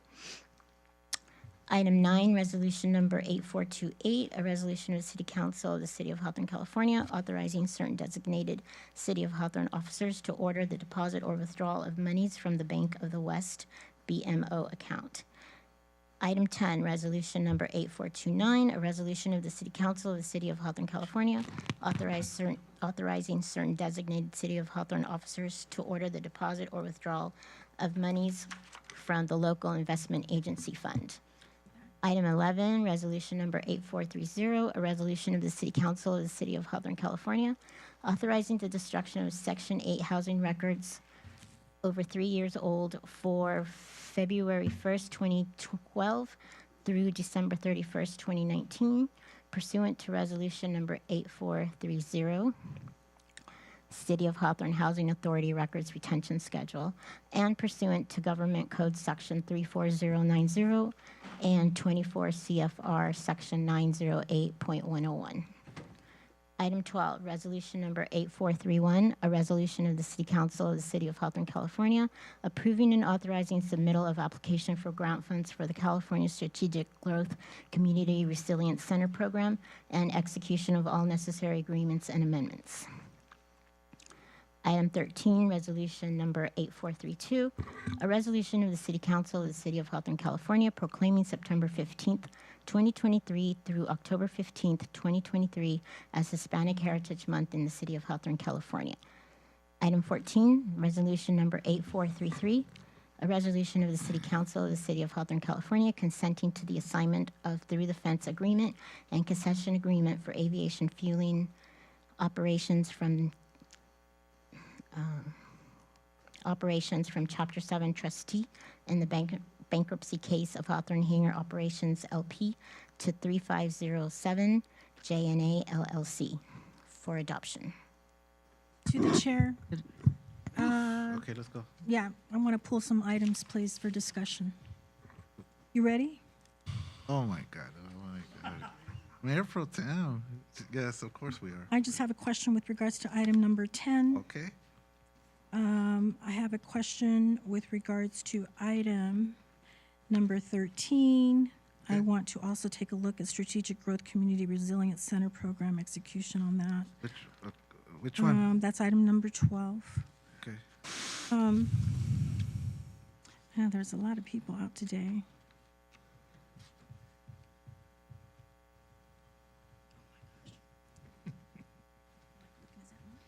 Please, whoever has that phone, we need to remove them from the chambers. Oh, it's the mayor pro, no. Like, I should Oh, retry. sorry, I didn't mean that, I didn't mean that, I didn't mean that. Oh, it's Eric, oh, man. Oh, my God, we got the writer up for that. Um, All right. I think that should do it. I think that should do it. I'm trying to find city clerk on, just, yeah. I wanna To the get chair, I items. wanted to pull 12. Yeah. Okay, just a moment. I'm having a hard time because I can't find the additional supplemental paperwork for the. You want my book? That's why I was trying to find it as fast as I can Oh, over you here. pulled it off of mine, right? So, yeah. I make a motion on item 5, 6, 7, 8, 9, 11, and 14. Mr. Mayor, I believe I have to abstain on the minutes of July 25th. I wasn't here. Okay. But I, Okay, so which item is that? it's part of the minutes, July 25th. I don't think I was present. Sustain. Okay, I make a motion on item 5. Approval of waiver of full readings of resolutions. Do I have a second? Second. Please vote accordingly. I'm sorry, I have to abstain on the one meeting that I was in here in August. Abstain on the whole thing. We have a majority. I make a motion on item 5, please. Do I have a second? Second. Both of you guys just abstain on No, everything. that's, No, the second. No, just, it doesn't matter. It's going to get approved. 5 hours. I'm talking about the number 6. The 6 is the one you 25th. guys have to But abstain this on. is not broken up, so you Okay, just have to okay, abstain, so- period. Yeah. Well, on number 6, I'll abstain. We understand your intention, though. So thanks for clarifying.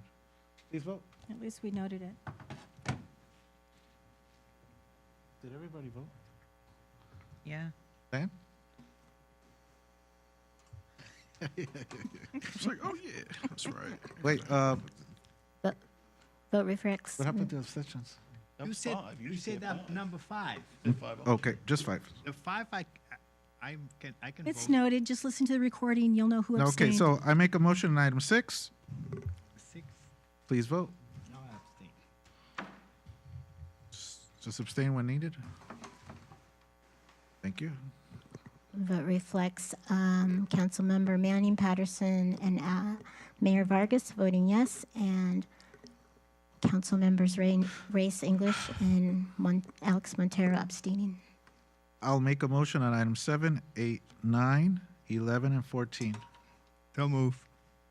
Please vote.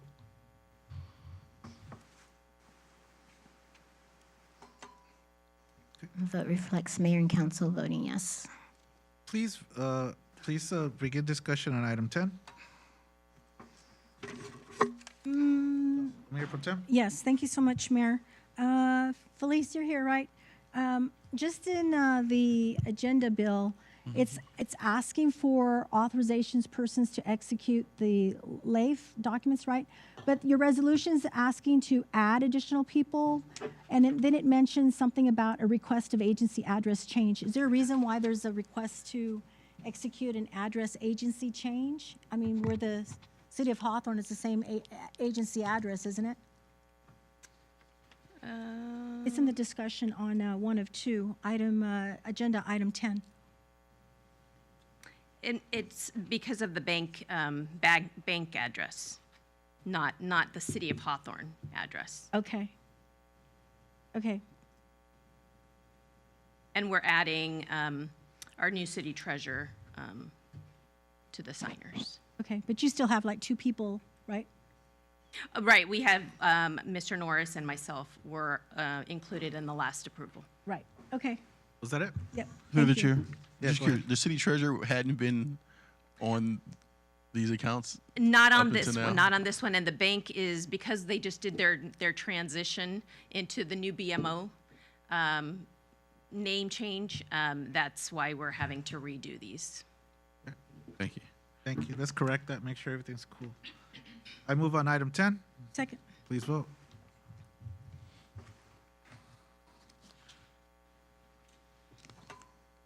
Vote reflects Mayor and Council voting yes. Discussion, item 12, Councilwoman Manning and Mayor Pro Tem Angie Reyes English. Go ahead, ladies.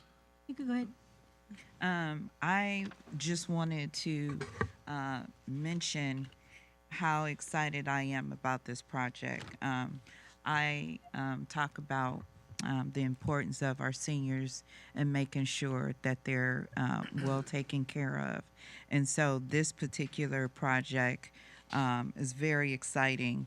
And I wanted to just really point out so that folks know that this particular project is going to provide a senior center for our seniors and support them along with temporary shelter during disasters and providing resources like food distribution and outdoor activities. So it's going to be a new improved space for our seniors. And I just wanted to, make mention of that because we kind of glaze over this stuff real fast and sometimes you may not hear it. So that was the comment that I wanted to make. Thank you, Mayor. I just wanted to make a comment on the same item with regards to our seniors and the request that I've heard time and time again. I'm sorry. Yeah. Thank you. I was just wanting to make a comment with regards to the same services that are going to be received. I just wish there was some way that we could include transportation in this project. And the reason I say that is because a lot of seniors have to share services with the city of Inglewood, and they have to use their transportation to even get out and, have a field trip. So if there's just some way to implement transportation services where we have our own van or our own way of transporting seniors, they're going to have such a great building. There's going to be such great emergency preparedness and efforts put into that whole development that it would just be great to also include a transportation component to provide seniors an outing to a community garden or just a movie or just a way of getting them out and about versus caught up at home and unable to get out. I think that's a great outage for them. That's all. Through the Thank you. chair. Sure. Just a quick point that this program is coming from the subway cog, correct? It's the part of that subway cog that brought to us. Jackie Bacharach? No. This item is Assembly Person Tina McKenna, Oh, $5.5 million that was Oh, that gifted part to of that. Okay, all right. Because it said community recency center, so I thought it was the same project. I'm incorrect. Akbar, can you clarify this project, please? It's nothing related to Southway Cog. It's just a state of California. It's the state of California. Okay. Yes. All right. Thank you. And regarding the transportation, yes, we can add it. Can add an, Okay. But Alex, it is it's the same. Yeah. So they can add the transportation. Okay. Thank you so much. Thank you, Akbar. The seniors will love it. They have a long time coming. I'll make a motion. Second. Please vote.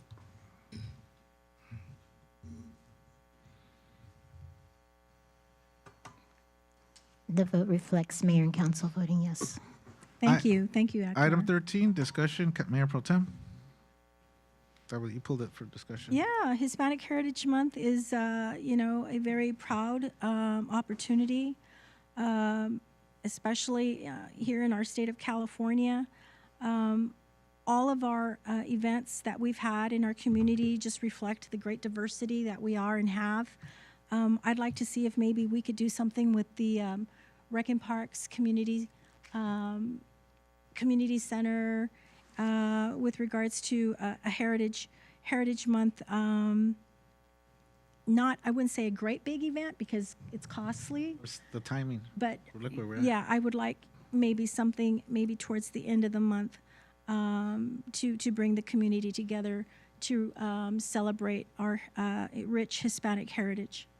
So Yeah, we hear that our city manager is a big fan of Mexican food, so maybe he can plan something out with, centered around the culinary delights. What do you think? noted. We'll make it happen. thank you so much.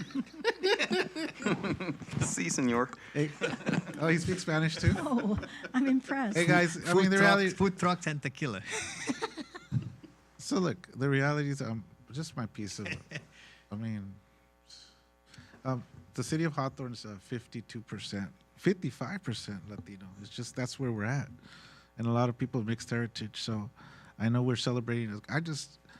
Want to make sure that all backgrounds, all cultures are recognized. And I think the comprehensive event for that is the World Fest that my colleague, Councilmember Montero, is organizing. So, but with the big significant Latino, Hispanic population, with the big significant African American population in the city, I just think that that kind of just calls for some type of note in special events, etc.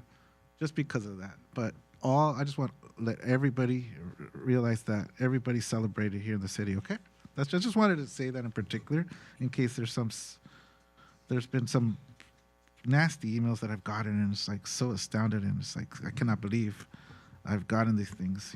Saying that I go back to Mexico. I'll definitely, yeah. So I say, hey, that's a good idea. I'm definitely looking at retiring there and buying a house along a big old lake, etc. On the 13th. But I would be lost. I just think we just have a lot of greatness to celebrate.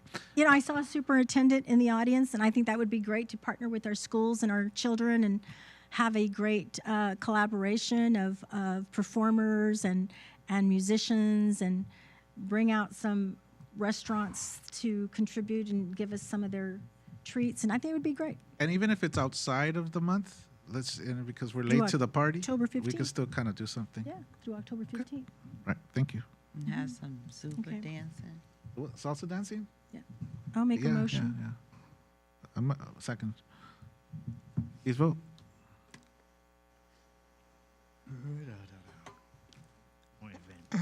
The vote reflects mayor and city council voting yes. And a particular note, there's a connection between the Latino and the African American communities.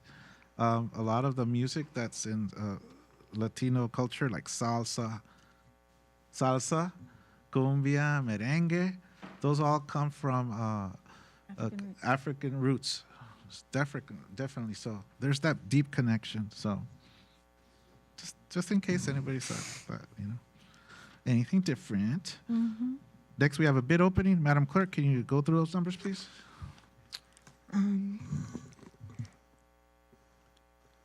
Item 15, now is the time and place to declare publicly received sealed bids for sewer main and miscellaneous storm drain improvement project 2023, project number 23-04. There were 6 bids received. All were accompanied by bidder's bond. The prices are as follows. O'Duffy Brothers, Inc., $2,343,600. Vasilji, $2,695,550. CEM Construction Corp., $2,746,350. Maladen Buntich Construction Company, Inc., $3,295,125. Steve Bubbalo Construction Company, $2,723,750. GRB Con, Inc., $2,181,303.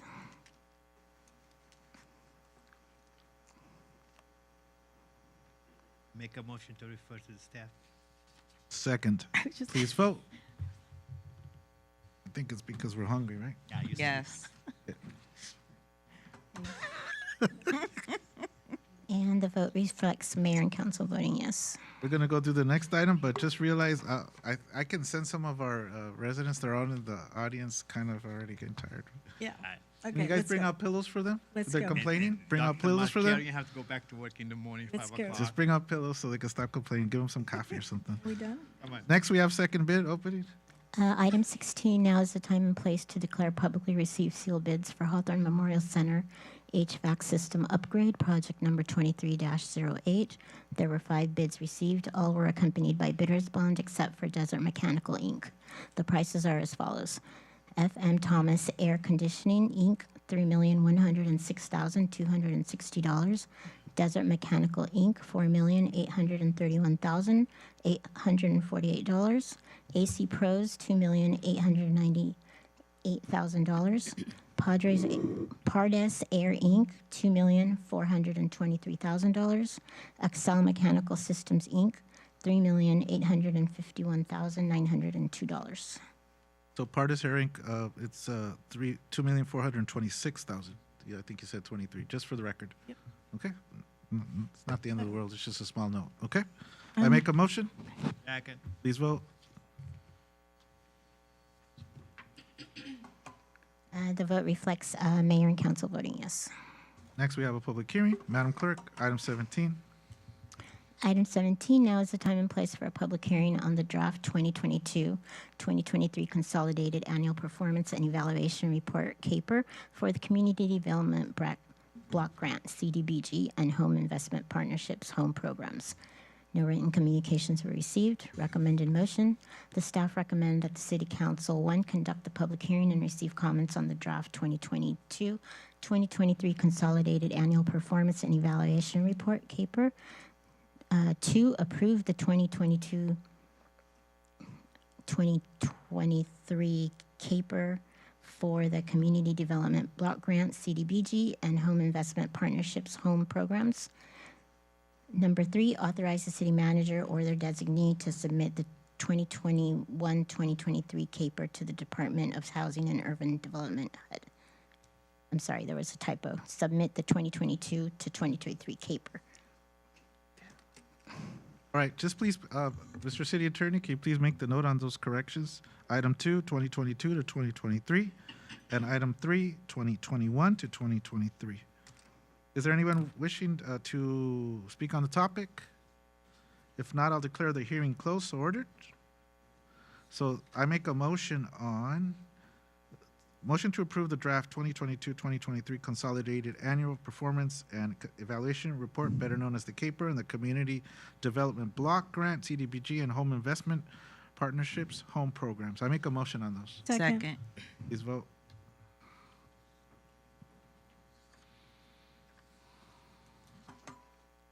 The vote reflects mayor and council voting yes. Ordinance read, please. 18. Item 18, ordinance number 2244, first reading. An ordinance of the City Council of the City of Hawthorne, California, adding section 8.48.045 to the Hawthorne Municipal Code to allow for authorized indoor smoking facilities and making a finding of exemption in compliance with CEQA in connection therewith. For introduction. Motion to introduce. Second. Just a simple motion. It's an introduction, so you introduce? Yes. Okay, the mayor introduces. Yeah, but with the understanding that we could debate this at the next meeting, okay? I have some questions. This isn't the time and the place. You introduced it, so it'll be on the next agenda. Yes. Next, we have general matters. Madam Clerk, item 19, please. Item 19, employee satisfaction survey update. Recommended motion, staff recommends that the City Council receive and file. Through the chair. Yes, sir. I was just wondering if we can have somebody from staff kind of give us a brief overview of this survey and what the results were. And we have those in our packet here on our green one, right? Yes, sir. Yeah. Let's just look at that. Ms. Lampkin, please, what you got for us?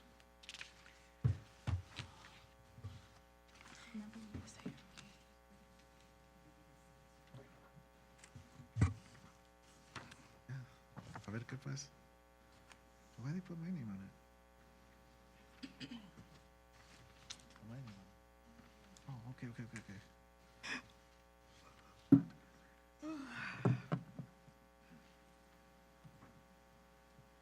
All right, everybody's happy in the city, so okay, let's move on. I'll just get it down. Let's find out what it really says.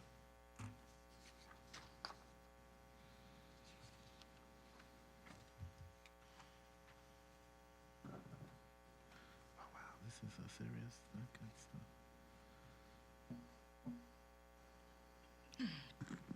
stuff. Good evening once again, Mayor and Mayor Pro Tem. Excuse me, fighting a cold. Quick question before you start. Yes, Were these results totally anonymous? they were totally anonymous. Okay, we're sure, right? Okay, Totally good. Just so that we can Anonymous, absolutely. look at them with. So you have green folders on the dais. The left side is the PowerPoint presentation. The right side is the satisfaction survey in its entirety. Take the time at your leisure and read the results because you'll get the comments there. So we have about 350 employees, roughly. In the summertime, when we add the seasonal, we get close to 400 employees. Of the 350, about 117 people responded over a 2-week period. We had 39 questions. The 39th question was a free-for-all. It just allowed the employees to just give suggestions, make comments, and say whatever it is they feel. When I came to the city about a year and a half ago, there was no HR staff, with the exception of one person, and that is Maria, and she was the HR assistant, clearly unable to manage everything, all things HR.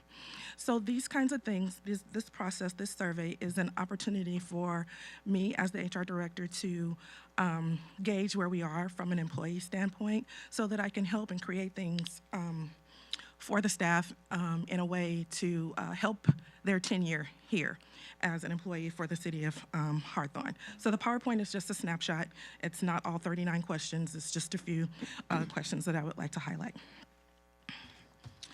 The first question is, do you enjoy or like your city's work culture? And our employees stated, about 23% of them said they strongly, or they're very satisfied, and 49% said that they are satisfied. 17% stated they have no opinion one way or another. 3.4% are dissatisfied, and 1.7% is satisfied, and a 0.4 gave reasons why they were, and that is in your packet.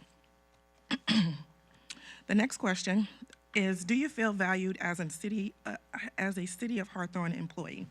17% feel strongly about that. 37% agree that they are valued. 25% have no opinion about it. 9.4% disagrees, and 2.5% strongly disagree that they are valued as an employee. The next question is, do you feel the city of Hawthorne is open for change?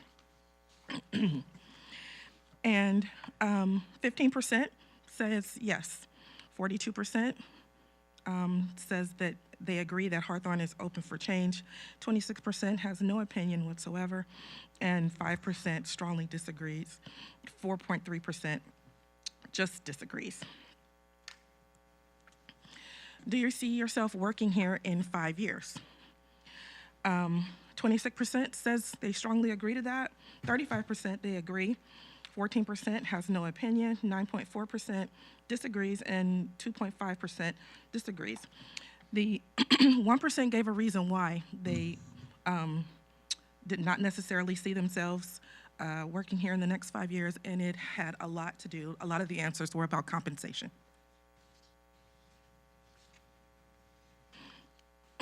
Do you feel the city could do more to invest in employees? 48% strongly agrees that we should be doing more for employees.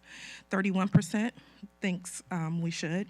15% has no opinion about it. Not a lot of feedback on what they think we should do, other than compensation and benefit packages. The next question is, do you feel your supervisor, manager, department head is an effective leader? And 39% strongly agrees, 37% agrees, 11% has no opinion, 6.9% disagrees, and 2.5% strongly disagrees. Do you feel your supervisor, manager, department head is invested in making sure you perform at your best level? 35% agrees or thinks that a great deal that their supervisor or manager is doing so. 31% says a lot. 22% says a moderate amount. 7.6% says a little, and 2.5% says none at all. One of the questions was, what's your favorite thing about working for the city of Hawthorne? And here are some of my favorite quotes.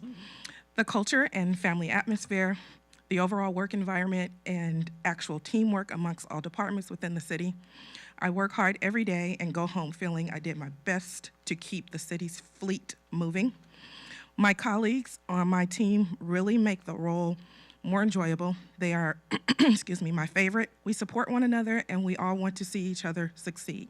I also really appreciate the opportunity to help the Hawthorne citizens, and I believe my department really has an opportunity to make a positive impact on the community. My favorite quote is the one at the top, and it says, "The upgrade to more proactive HR director and city manager." I feel they are both working to move the city in the right direction. Past individuals in these positions have not appeared to be as invested in the city, but rather just here until the next better thing comes along.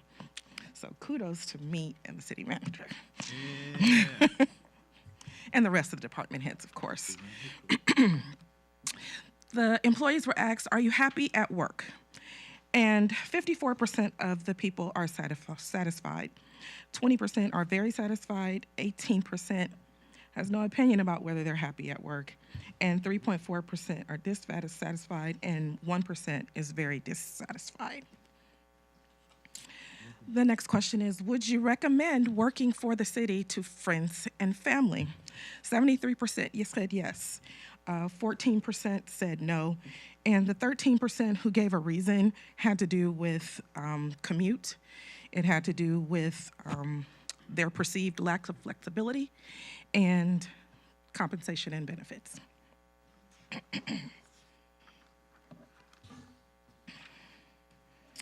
Does your job cause you stress?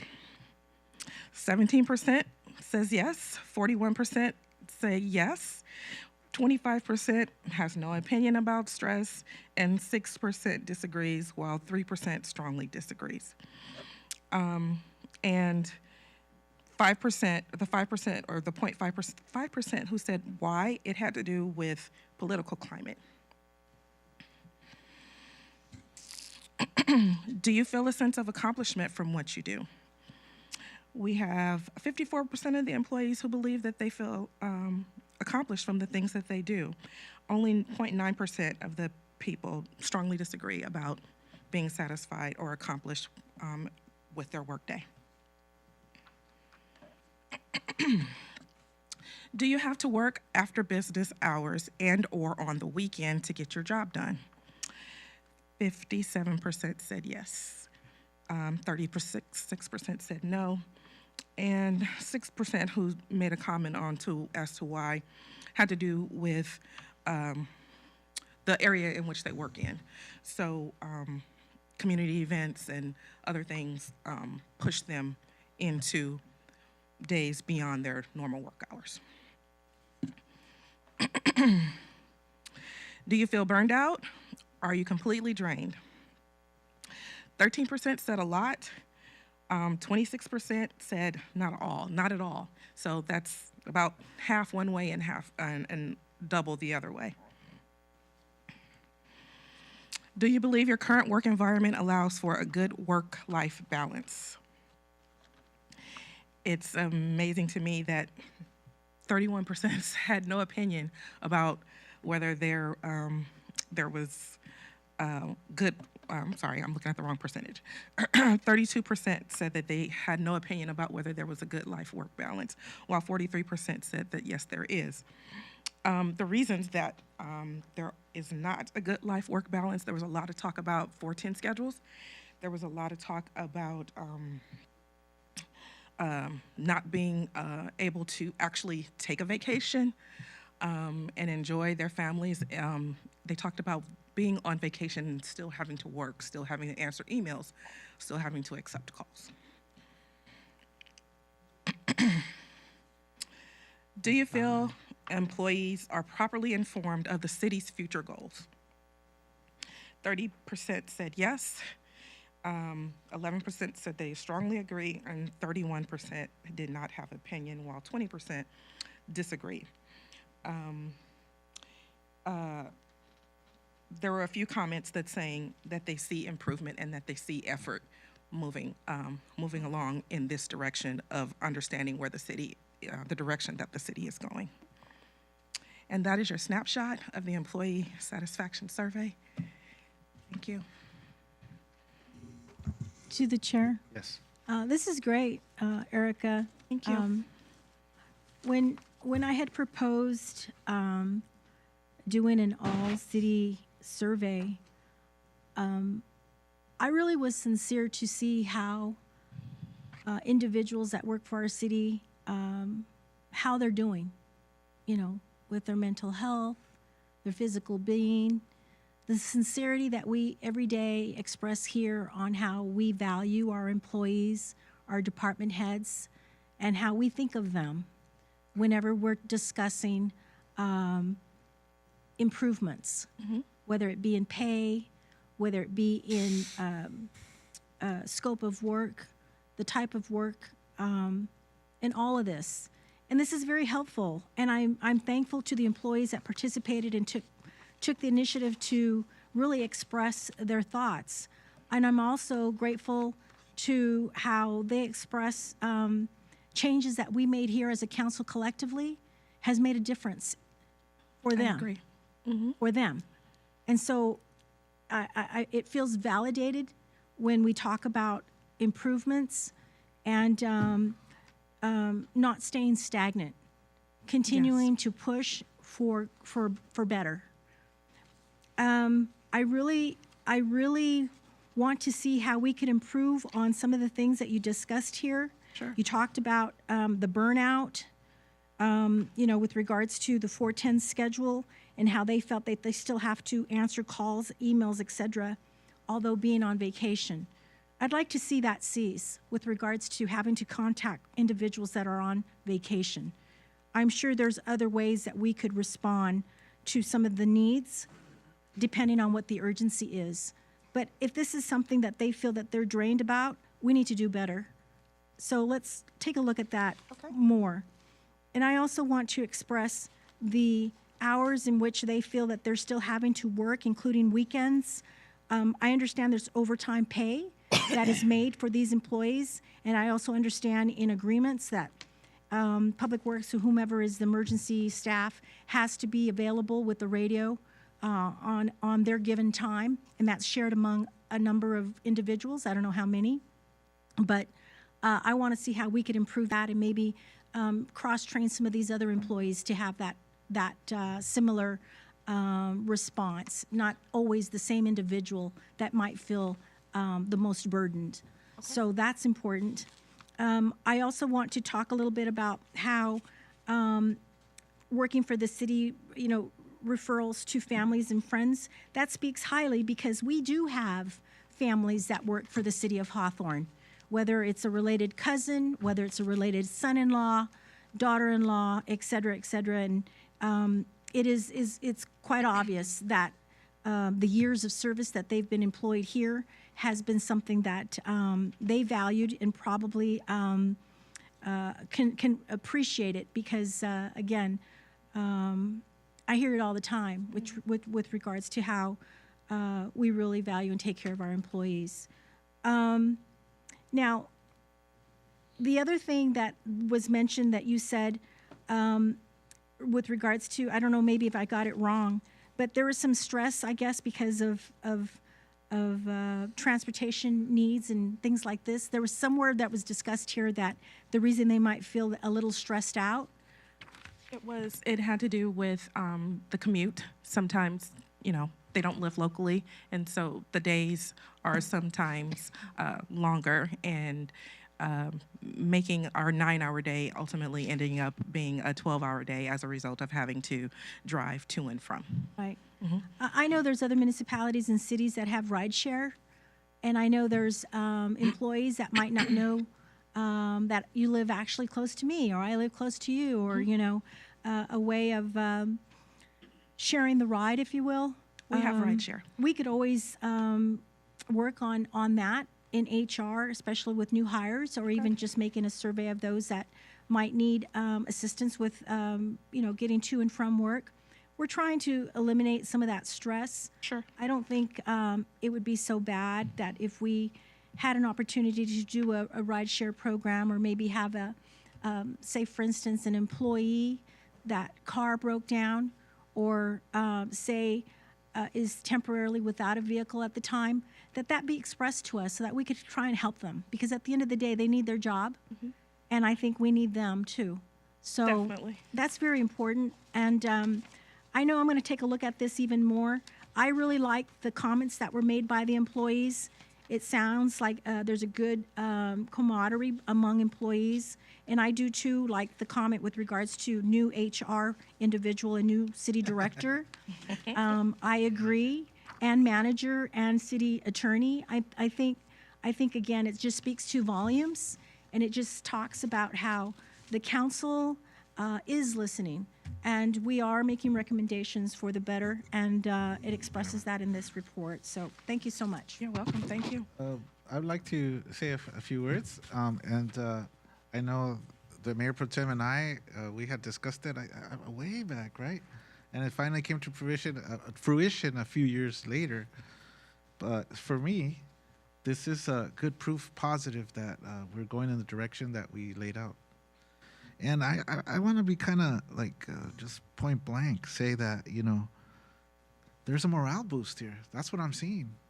If you talked about it more than 5, 6, 7 years ago or whatever, 9 years ago, before I became mayor, right?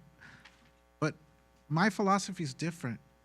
And my council member colleagues have joined me in doing that and doing this, is letting our city manager do his job, letting our city attorney do his job, letting our police chief do his job. No longer are we running around bugging the department heads and just looking over their shoulder. Before, there was intimidation of employees, of our city manager, of our city attorney. You guys remember those times? Names like Chris Brown and the previous mayors. That's what happened under their watch. And we don't do that anymore. Threats of firings on a whim. We're staying away from that. And look what's happened. We've had economic growth where we've been able to build up our reserves. Letting our employees do their job and not just doing things like we did before, because there's no place for that. I'll be the first person to call out anybody on this council who wants to go that way, but I have faith that nobody's going to ever go that, because I don't think we're built that way. Anybody's built that way. See, you're smiling? Yes. And, I love being here. Okay, so let's say our city manager, our city attorney, and our police chief is doing their job along with our HR manager. Thank you, sir. Because you're part of that mix. And every single department had employees. So let's give staff a big round of applause. Yes. We're doing things different, the way it should be done. To the chair. Go ahead, sir. Thank you, Ms. Erica, and for this report. And I know, something that you guys did together. And I know, when we went through that strategic planning in Wilmington, help, right, with all the head departments. But I want you probably to come up with a plan of action, right? Okay. So what is next?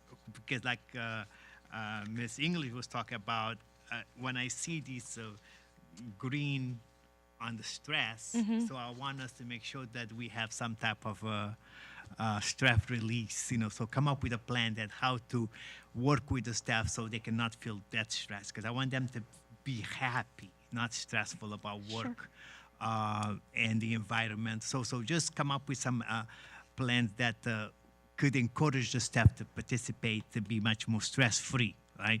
Because we should all be happy and enjoy what you do. So that's what I want us to come up with, a plan of action to address because some of these, is 40% and 50%. So that's not, to me, it should be zero stress. Agreed. We'll work on that, sir. So please do that. But that's kind of impossible, but okay. I know, but I want the staff to be happy. So whatever we can do. And the other thing for my colleagues to pay attention, when staff are saying they're working a lot on the weekends, is because some of us is trying to put a lot of events or recreate events the wheel instead of combine events together. So we have to be conscious about that. So how many of these events that we want to put out there, instead of combine them and make it, like one event for music, one event for Mother's Day, one event for so not to recreate. Each council will try to create an event every weekend, and then the staff basically is working 52 weeks of those weekends, because every weekend we have an event. So that is what I'm glad Ms. David Patterson have the discussion item. So I hope that my colleagues have a common sense to reduce some of those events and to concise and combine them because it's supposed to be city event, not individual council event. So I appreciate that. Thank you very sir. much. To the chair. Yes, ma'am, go ahead. Thank you so much for this report.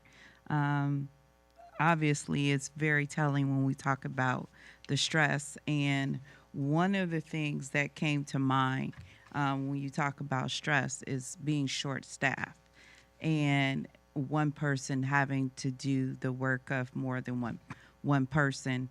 And when it said that they have to work on the weekend to complete their job, that gives me the impression that we're showing on staff and that they're doing more than their share of work. And obviously, you know, I wouldn't want our staff to be stressed. So one of the things that I definitely would suggest is for us to definitely get some mental health support. You know, because you could be completely overwhelmed and stressed out, and your mental health is really important. And I can tell you over the pandemic, I've seen an uptick of people really struggling with their mental health and thinking that it's not a big deal. And it really is. And I always often say to people, you have to clean the inside of your body. You get rid of all of the waste. You have to do the same for your your mind. So you need to be able to get rid of the waste. So we need to implement some type of programming that support our mental health. So I definitely would ask you and the city manager to also include that plan of action as regards to your mental health. Also, when you say that the transportation of folks, that's an issue for them and that stresses them out, is it because you said they have to work longer hours as a result of them having to travel far?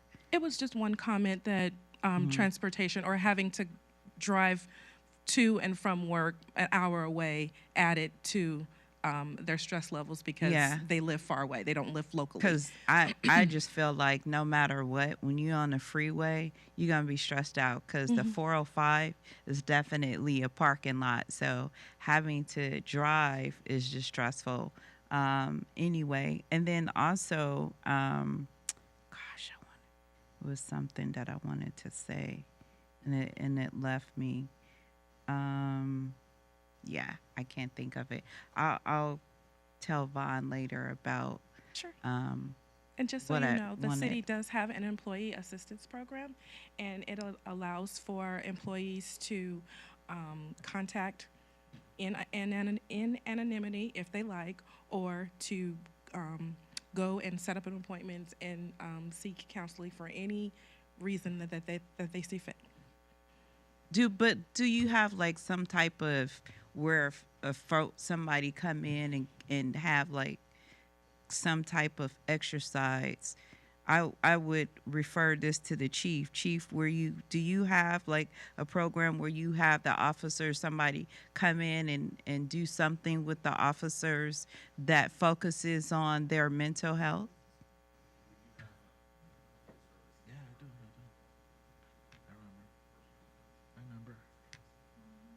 Yeah, I was thinking something more like that. Sure, it's something I'd look into. Yeah, I would definitely love to see something like that focus on their somebody that's coming in focusing on their mental health. And then in addition to that, I would also say that I love the team building exercise that our city manager provided. And I think we should have more of those engaging. And then also, I didn't see anything about the trajectory of their career going up. Did you have that type of question? That is in the big packet on the right side. There's a question about, actually a few questions about professional growth and career trajectories. Okay. And then my last question is there a possibility when you talk about plan of action, that you can get more feedback from the employees, because I guess you said that they didn't really give you any responses back in terms of what they feel that we could be doing better in terms of making this a better workplace for them? In the question number 39, there's a mishmash of responses and suggestions about what we can do to be better. It's either they complained or they gave a suggestion. So that section is probably like maybe 60 or 70 comments. If you go to that section, you'll be able to see what people are thinking. Primarily, it's about compensation and benefits. It's about wishing that we had a 4-10 schedule. And the ability to have more time off. Yeah. There was a compliment to you all about the Christmas week, City Hall being closed. So there was gratitude for that. So it's the small things. Yeah. Yeah, that's always important, compensation and time off. Thank you so much. You're welcome. Right, last comment. Let's just try to move along. Do you have something else to say? No, I don't Okay, have nothing. right I don't here, have right nothing else to say. But I want to ask you a favor because Dr. Markarian is been waiting sure. there Okay, patiently. but I want him let's- to move that item up. Sure, not a problem. Okay. Go ahead. No, Not a problem. Erica, there was a plan of action request. We used to have the open enrollment. They shut down the street here, and they had employees come out, and they take a look at their open enrollment, and then the tailgate parties that we've had for the employees for tailgate. So just list some of those those fun things, those fun activities that we could do. If there's basketball, something here in the parking lot. I mean, just something fun that we could implement. Employee of the month, we could do something monthly for those that were recognized. Okay. Okay. Thank you. Which item was that, Councilmember? It's under the consent item for the city manager, but it's number one about the crossing guard, the partnership between the Hawthorne School District and the police department. What number? It said number one under the recommendation, so 37? Yeah, Right, under the no problem. 37. Okay, So- thank you, Erica. Thank you. Yeah. Yeah. Diana, can you please read the consent calendar, starting with 37 first, and just 37 first? Did you vote on the item for general matters? We did not. Were you going Okay, to? I make a like- motion to accept. Second. Please vote.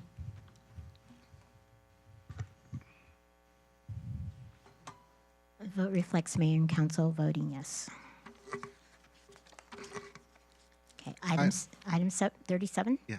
Item 37, adoption of $560,453.72 in unclaimed currency to be deposited into the city's general fund, and the appropriation of that same amount, $560,453.72, to the police department's contract services budget, account 100-2101-000-0040514, and approval of the use of said adopted funds for the following: approval of purchase order not to exceed of $117,500 to the Hawthorne School District to co-establish a crossing guard program with the Hawthorne School District with all city management services, and approve an agreement between the Hawthorne Police Department and Axon Enterprise, Inc. for a 5-year contract for police body cameras, in-car police vehicle camera system, and drone camera integration in the amount of $1,350,429.91. Approval of blanket purchase order not to exceed $442,953.72 to Axon Enterprise, Inc. for the first year of the Axon contract services. Okay. I make a motion. Second. Please vote. Oh, sorry, to reset. Good. Can you vote again? Is that me? Miss? Was it Oh, reset? sorry, that was me. Sorry. I did want to vote on it, Dr. McCarrion. Just didn't press the button. Okay, the vote reflects mayor and council voting yes. Congratulations. Oh, yeah. Thank so you. Through the chair, Yes, through the yes. chair. So I just want to give him kudos to our chief of police, Mr. Gary Tamatani, and the superintendent, Dr. Markarian, to put these into motion because, the safety of the children, crossing our streets, especially around all the schools, because it's so dense populated area that all the 11 schools for Hawthorne School District is located, especially at the Moneta Gardens area. So it's very congested and parking is an issue. So we got cars speeding. So it's important to have these crossing guards so to save the children's lives. So thank you for the vision that both you gentlemen brought to us. So I appreciated that. So thank you very much.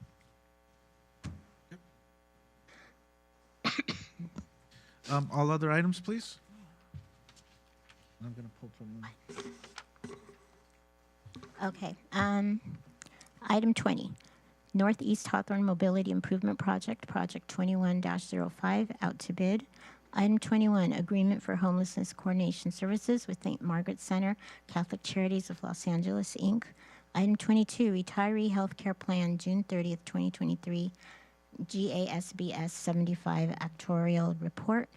Item 23, Second Amended Agreement with the City of Inglewood for the Supplemental Law Enforcement Support for Special Events in the City of Inglewood. Item 24, Agreement and Purchase Order between the City of Hawthorne and Valsoft Corporation, Inc., DBA Cascade Software Systems, Inc., for the cost accounting management system. Item 25, Progress Payment Number 2 in the amount of $845,304.11 due to Elect Nordbelco Electric of Chino, California for Hawthorne Boulevard Mobility Improvement Project Phase 2, project number 23-01. Item 26, Progress Payment Number 5 in the amount of $360,857.50 due to Elect Nordbelco Electric of Chino, California for Highway Safety Improvement Project Traffic Signal Upgrade and Reconstruction 120th Street Improvement Project, Prairie Avenue to Felton Avenue, Project 21-06. Item 27, Agreement and Purchase Order between the City of Hawthorne and E.J. Ward, Inc. for Intelligent Telematics and Fuel Control Devices. Item 28, Fiscal Year 2023-24 Blanket Purchase Orders. Item 29, Agreement and Purchase Order between the City of Hawthorne and Rat Bullies for Police Vehicle Vinyl Wrapping Services. Item 30, Agreement between the City of Hawthorne and Roadline Products, Inc. and Pacific Products and Services, LLC for the supply on traffic signs and associated sign installation hardware on an as-needed basis. Item 31, Award of Contract for Betty Ainsworth Gymnasium Roof Replacement Project, project number 23-03. Item 32, City of Hawthorne Housing Rehabilitation Project, project number 23-09, out to bid. Item 33, Agreement between the City of Hawthorne and the City of Manhattan Beach for Supplemental Law Enforcement Medical Director Services. Item 34, Report on Status of Short-Term Rental Monitoring and Compliance Program. Item 35, Approve Agreement between the City of Hawthorne and the Lovejoy Foundation for Animal Sheltering Services. Item 36, City Hall Renovation Project. Item 38, Overview of the South Bay Cities Council of Governments Fiscal Year 2023-2024 membership dues. Item 39, Progress Payment Number 1 in the amount of $488,880.71 due to Martinez Landscape Company, Inc. of Sylmar, California for general maintenance, project number 22-05. Pool 21. I move to approve the rest. Wait, Seconded. Please vote. I wanted to pull We gotta call it on time. Which one? We'll do it out of 30, courtesy 30, this time. 33, 34. Okay, we'll do it out of courtesy this time. Just make sure you do it before the motion, okay? It's just kind of just the. Okay, is everybody in agreement? Okay with 33 and 34 being pulled? Yeah, that's Okay. fine. All other items, please vote.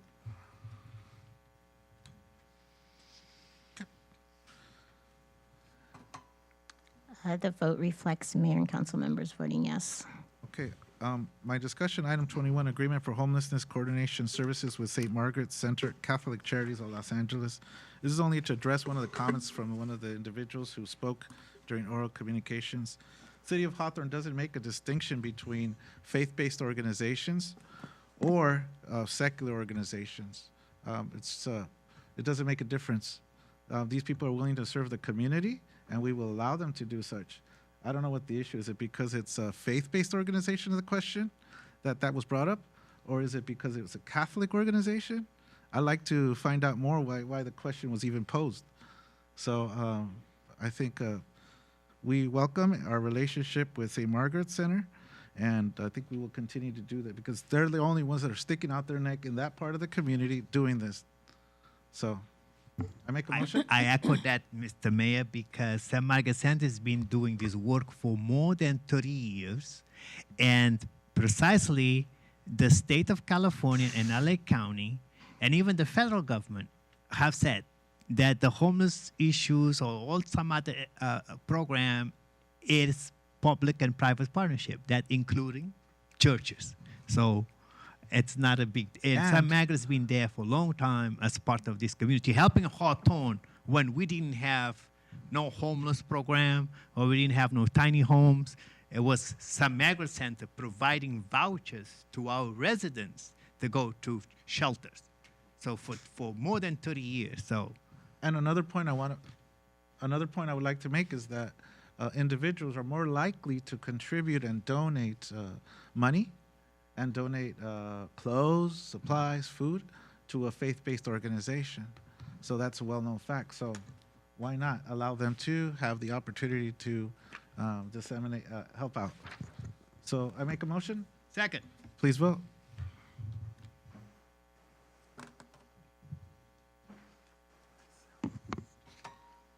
I'm sorry, can you revote? Okay.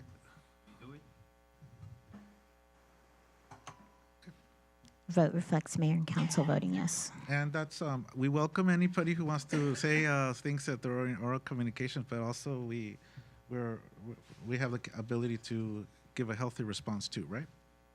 Okay. Next, we have city council action. The other two Hi, items. I should- sorry, I didn't mean to do that. Can you talk about 20? Yep, go ahead. Yeah, items 33. So- Councilmember Manning. Thank you. I just wanted to point out this particular agenda item because of our wonderful police department. Our medical director is going to be overseeing Manhattan Beach services.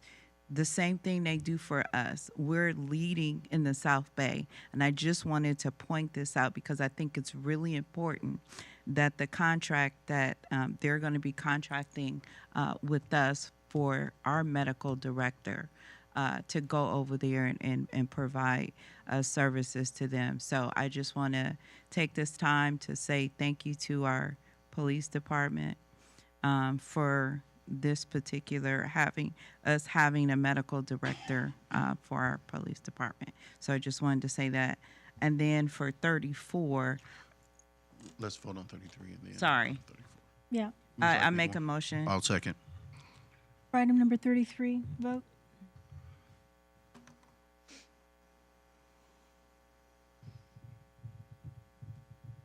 Oh, The mayor's gone. It's fine. The vote reflects council members voting yes with the mayor absent. Item number 34. So I wanted to ask if I can get a little more clarification on item 34. Yes, at this time, we're going to bring up our planning director, Greg McLean, to give additional details regarding this item. Thank you.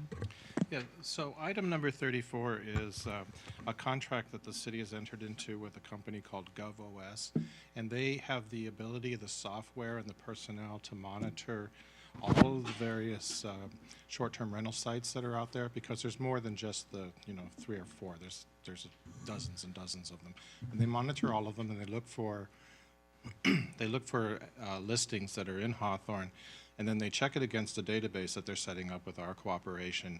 And if that host is not registered with the city and doesn't have a license, then they'll send them a letter and say, hey, we've discovered you're running a short-term rental in the city and you need to get a license. And then they also are setting up a portal for accepting the payment and make everything run as smoothly as possible. And let's see, is there anything particular that you're? When you say short-term rental, so are you talking about like Airbnb? Yes. And that they need to register as a Airbnb? Yeah, that's the current. To have license? Yes, I'm sorry to interrupt. That's the current state of the law in the city, yes. Okay. That was it. Thank you. Yeah, through the chair, because recently we had that presentation, correct? That they showed that only we have 7 licenses, but there was about 220 Airbnb happening in the city of Hawthorne. Yeah. Through the chair, how much cash are we expecting to get from? It's hard to say because a lot of it is going to depend on the transient occupancy tax, and that's a factor of how many nights they all. Did they throw out like an estimate how much we missed out on last year? There's no way to know at this point until we start getting them registered. But the other thing is, if a lot of those that are caught are just going to cease, and so they're not going to be paying. So until we have about a year's worth of a track record, we won't really know. We do expect to exceed revenue. Let me rephrase that. We really expect to exceed the cost that we're spending for this service in terms of new revenue. Sounds like a plan. I make a motion that we Can I just have Accept, one question approve. before we make a motion? And if there's a motion and second. Greg, real quick, I noticed that they're from Austin, is it Austin, Texas? Yeah. And no one's here to basically, take questions from the council. How are they going to be monitoring if they're from Austin? Do they have a satellite office here in Los Angeles somewhere, or are they going to, how are they going to do that? No, because the short-term rental market is conducted over the internet, so they monitor the internet from there. They could monitor it from anywhere. It wouldn't matter. Really? Now, yes. And then they also use other techniques, such that they have live employees that will check out old real estate listings, and these are online as well. And that way they can match the photos of the interior with the photos from historic real estate listings. And this is how they go about doing it. All of it can be done on the computer. Oh, wow. How long have they been doing this for other communities? Do you know? Well, this whole industry is only less than a decade old. I'm not sure what this company, how long they've been doing it, but their proposal is included. I'm sure it's Yeah, I'm stated taking a in look at that now, including the cost of $24,550 for an annual. And then Here, it's being through the- offset by the ones they catch. The chair, Mayor? Okay. All good. There's a Mr. motion, Vargas, there's a through second. the chair. If I can just add 2 comments. We did interview multiple vendors for the service. We felt this vendor had the most to offer. This vendor has also been working with our licensing department, with our licensing manager, to implement items needed to patrol and survey those that have Airbnbs or short-term rentals that aren't registered with the city. And to Thank the you. chair, and actually, David and I participated in via Zoom in one of those presentation about this issue. Okay. Thank you. Motion, second right there. Okay, the motion was made by Councilmember Patterson, and second by Councilwoman Manning. Please vote. The vote reflects mayor and council voting yes. Discussion action items, annual special event budget for council members. Patterson. Try to be brief. This came up at the last council meeting and suggested we bring it back because we were missing a council member. So, in essence, last council meeting report said that we spent maybe about $250,000 on community events, and we average about 3 to 4 events per month. The report given by staff says that they work a lot on the weekends and pay a lot of overtime for staff working these events. I think it's a good idea for us to create some type of budget so that this is not a blank check, and so the number doesn't double next year. And I don't have a specific number, don't have a specific restriction, but I think it's worth us having a conversation about and creating some type of accountability, for ourselves and spending money in these events. To the chair. Go ahead. Thank you. Vaughn, real quick, the amount that was spent last year for events, what was that? I'm sorry, I'm trying to find it. Can you? Off the top of my head, I think we spent over, Councilmember Patterson, I don't think it was $3 million. I said $250,000. Oh, $250,000, yes, sorry about that. Yeah, so that figure is about right. For all events? For all events, yes. It was roughly about $200,000, $220,000. Can we bring back the list let's bring back the list. We have another council member. Let's just bring back the list so that we could revise the list to see which events are going to be considered city events, city-sponsored events. Let's take a look at that. Let's also take a look of what those costs were across the board for each of those events. And then I think it's important that we take into consideration some of the discussion that was made here today with regards to HR and some of that happened just now, those questions and concerns. But I don't want to take away from council members being able to, have an event if they feel that, it would be a great benefit to the community and the community would benefit from it. But having said that, there's council members that do fundraising so that it could offset the cost. I think that's important that be included in their thought process with whatever event that might be. I also think it's important that we just narrow down which events. Through the chair. So I just want to make sure I have clarity, which I think, and I agree with what I think you're saying. Bring back the list of the events that we had the last fiscal year so we can review it as a group to determine which ones do we want to continue to have or not have. Correct. Wait a minute. So that means you want to arbitrarily choose which council members' events you want to have? No, not necessarily. What I'm just saying, curious. say for instance. No, I'm asking him because I think he's excited about I was that just option. repeating. No, I think I'm we need just to getting review the list. clarification. I just think we need to from review the the list. directive. I said there's a new council member here, right? Yeah. She's had some events. Of course. Okay, so we need to revise that It's because an open-ended conversation we because could have. there's not those events on that list, right? Yeah, she's Right? talking about the list of approved events, which is separate from the City-sponsored ones events. that were had. City-sponsored different one. events. Yes, that wasn't provided at the last meeting. Right, It was just a cities- budget only. Cities, It was only the budget. yeah, I have a city-sponsored question, events. Mr. City Manager. The list of events that you gave us, last time where you had the budget of $250,000, were those events that were for private groups or was the public invited to them? They were all community-based events. So they were like for the benefit of the community. So all that money spent was for the benefit of the community so that they could enjoy themselves and they could participate, right? Yes, that's correct. Okay, so Man, I didn't even know that. well, now you know. So maybe you can reconsider the things you put on the agenda. Through the chair. I thought they were just community events. Yeah, through the chair. So I agree for us to look at the list. But what I wanted to say is, please be conscious. Not trying to reinvent the wheel or to create, like, for example, we already have a musical festival, like Wolf Fest, right? It's a musical festival.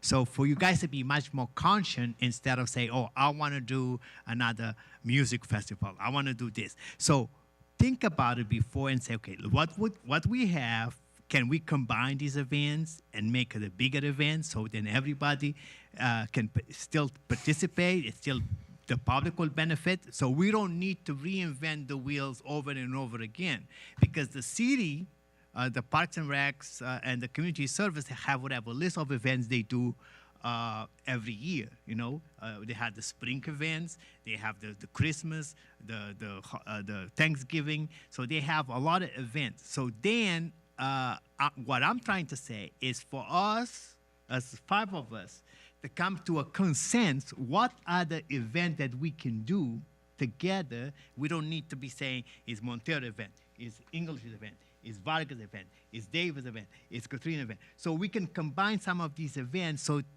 for the staff not to be working every Saturday for 52 weeks. That's what I'm saying, for us to be conscious about that. And for example, because when I do the Multicultural Festival,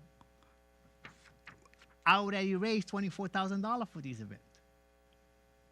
So and then if you guys gonna do some other music event, Absolutely. you're going to be trying to get more resource from the community to put on another music event or get the staff to pay overtime to do another music event when we already have a music event that we're going to have 6 different bands, hip-hop, mariachi, salsa, Latin American, Cuban music. So what else that you want? This is the community of the diverse community, like Hispanic Heritage Month, or African American, or Black Month, or everything. So everybody's represented in there. So to me, for you guys to come up and say, oh, I want us to do another jazz music, or this music, come on. Okay. Have common sense. So what I'm saying is we do not trying to stress the staff so thin for every single weekend, and then that's what the morale is going to go down. And that is what they say. They've been working too many hours during the weekend, because if you count those weeks, the staff almost is working every single Saturday. Every single Saturday. And that is also overtime. As is also money that comes out of our generous fund that could go to some other different programs. So be more conscious when you say about community event. Yes, it's good. So that's what I'm saying. Think about that, because some other cities, no council member put events. It's a city events. And it's not everybody picking up, oh, I want to do this, I want to do this, I want to do that. Come on, be conscious about it. And in the past, I was sitting right on the other side. That council that time got in trouble because the same problem. Too many events, too many, each council spend a lot of money, and then that is what they come up with, that list of a city-sponsored event, because the city was spending too much money in overtime and different events put by council members, and then people complain, and they had to come up with that list of city-sponsored events for us to cut some of the events. So some of you that have been elected, you have 4 years to do everything possible to demonstrate that you're a good council member. They don't need to do it in 1 month or in 2 months. So I'm asking you to be consciously about the staff, because we're going to burn them out. They're going to be going find some other job somewhere else, and we'll be losing good people. So retention is important. That's what I'm asking you. Be conscious about that. Councilmember Montero, I agree, sir, with some of the themes you mentioned, but when was the last time you invited anyone from this council to help you organize your events? Have you? I never got a call. I haven't either. It is open, but it's announced that we have a multicultural festival. It have a committee. We meet twice a month. It's open to everybody. I know, but you understand what I mean. It's open for anybody. I'm not saying it's not my event. It's a city event. Okay. Even if when I fundraise monies to help the city offset the cost. We'll have another opportunity to discuss it when it comes back. I'd like to make a Patterson, motion that we bring this back to another meeting where we can have a list of events before us that we've done in the past, list of approved events, so we can discuss which ones we may want to eliminate, which ones we may want to merge. Also, any future events that the net costs expended by the city be reported after those events, as well as the estimated attendance. Go ahead. Oh, attendance is I have to say that I think it's very important that when you speak, that you respect your colleagues. You can voice your opinion, but during voicing your opinion, you don't need to disrespect people. And I will not tolerate being disrespected by having a comment saying, use common sense. I am a new council member, and if I want to have an event, I am not benefiting for it. I am doing it for the community. Let the community decide whether they want to come to the event. For you to sit and say, I don't have common sense because I want to do an event, that's very disrespectful. So when you make your comments, don't disrespect your colleagues while you're making them. Thank you. To the chair. Can I get a second for a motion? Hold on, we're not done. To the chair. Let him Now, finish. I Let him finish. didn't disrespect no one. I didn't mention no name. I make a general comment for all of us to have common sense. If you feel guilty, then, like I said, if the shoe fits, that's your problem. Hey, guys. I'm going to be very blunt. I'm going to say it now. I'm done with it. And I'm going to be very, very blunt and say it now. Just let me say what I need to say. This is a very mean-spirited item that's been brought up by Councilmember Patterson. Councilmember Patterson has been on this dais as a city treasurer for 4 years. He's been on the city council for almost 4 years. Not once has he had an event that he has spearheaded. Not once, guys. And he wants to crap on That's not completely true. Councilmember Katrina Mannings. I'm saying directly. I'm not saying behind your back. No, I'm saying it's This not is- completely true. It was It's I've a done, very mean-spirited thing. I've done a couple events. Oh, I've done some community cleanup you've events. given the ideas and you haven't followed up. Okay, so community cleanup events and the basketball clinic. okay. So I think this is very mean-spirited. You want to crap on one of my colleagues, Councilmember Katrina Manning's events. And you know, this is just drawn out of jealousy. It's an envy that she's able to come up with all these great events that have benefited the city. Maybe not every single one of them, let's be admit it, has been the most successful, and that's, I agree, that's her responsibility to look at those events that she wants to keep around. But the thing to cap and to deflate the synergy, the energy that one of my colleagues is, having, I think it's mean-spirited. This money, every single 200, we spend a heck of a lot more on different other things. These 250,000 have gone to you, the residents, the community, to give you more options of things to do. And I'm sorry, I had to say it. I've held back, and this is just not cool. We're going to bring it back. We have a discussion, and just have more events, Councilmember Patterson, and maybe you'll feel happier about things. Okay, so just go ahead. There was a motion to bring back the item? Yeah, there was a That's fine. motion Yeah, on the we can table. discuss with it. the And list how many and- events you want me to start spending money on now? Yeah.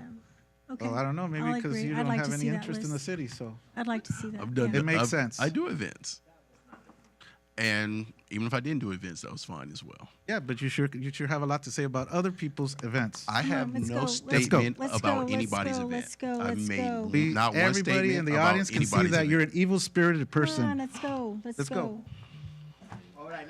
Let's go. Wow, that's. I have nothing to say. What's the? No, but we got that motion. Let's vote on it. There's an act. Can we? We're done. We're done we with that, haven't- right? We're done. We have concurrence to bring it back, so it's going to come back. We don't need a vote. Okay. Nobody's opposing it. Okay, let's move on. City Clerk. 41.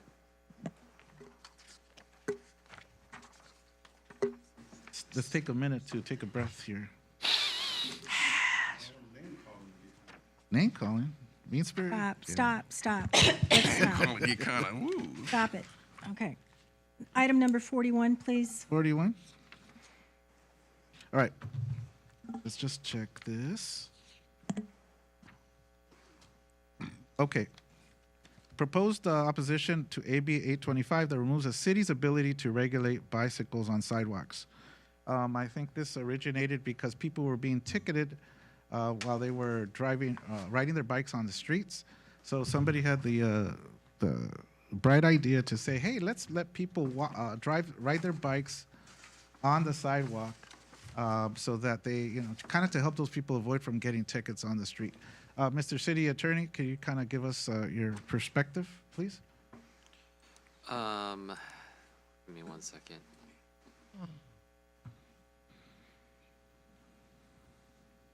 So there are positions being made. There's a bill, assembly bill, is to allow people to start riding bicycles on the city streets with limited, with speed limits and whatnot. The opposition is stating that that will still create hazards for little kids and people that are pedestrians, and that it's not well thought out. So that basically those are the issues involved. Another issue is that it will remove the discretion of the city authority to regulate bicycles on the sidewalk.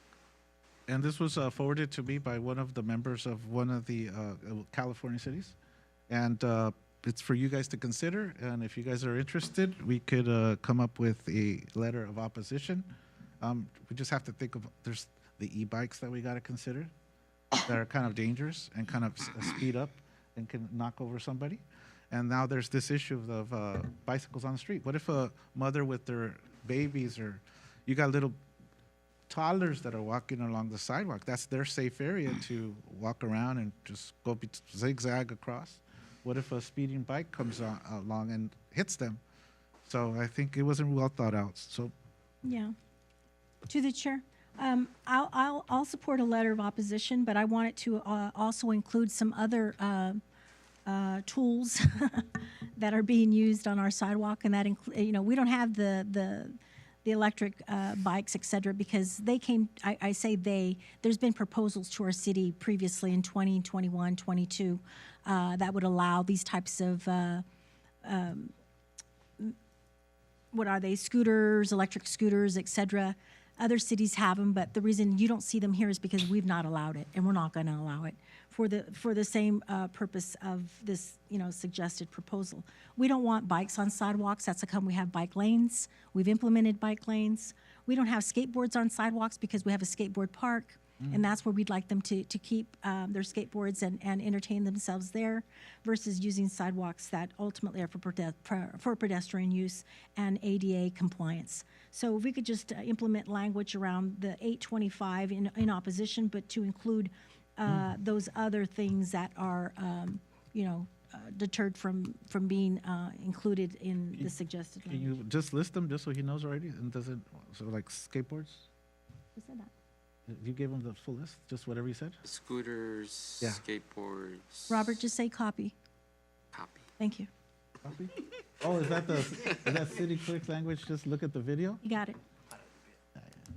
Copy. No, All right, it's not, good. but we could add a suggestion, I guess. All right, do we have a consensus? Yes. Okay, thank you. Okay, we did 42, it's coming back.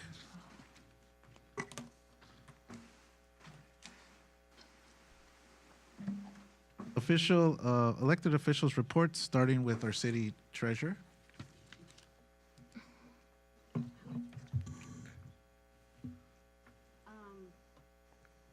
There it is. Good evening to all of you who are left. Thank you for coming out this evening. Kudos to the employees that, went above and beyond during Hurricane Hillary. That's amazing. Thank you. I wanted to say thank you to Senator Bradford and his assistant for being his guest at the Gardena Jazz Festival. Let's see. We had one CD mature in August, one in September, so it was good to see them mature and take advantage of the better market rates right now. See those turnover. Congratulations to El Segundo Little League on such a huge victory. I know it's a sister city, but I thought that was amazing. And it was great to see, even if it wasn't our city, but it was local. I am no policymaker. However, I just wanted to point out the 105 exit at Crenshaw has become increasingly a pedestrian, dangerous crosswalk.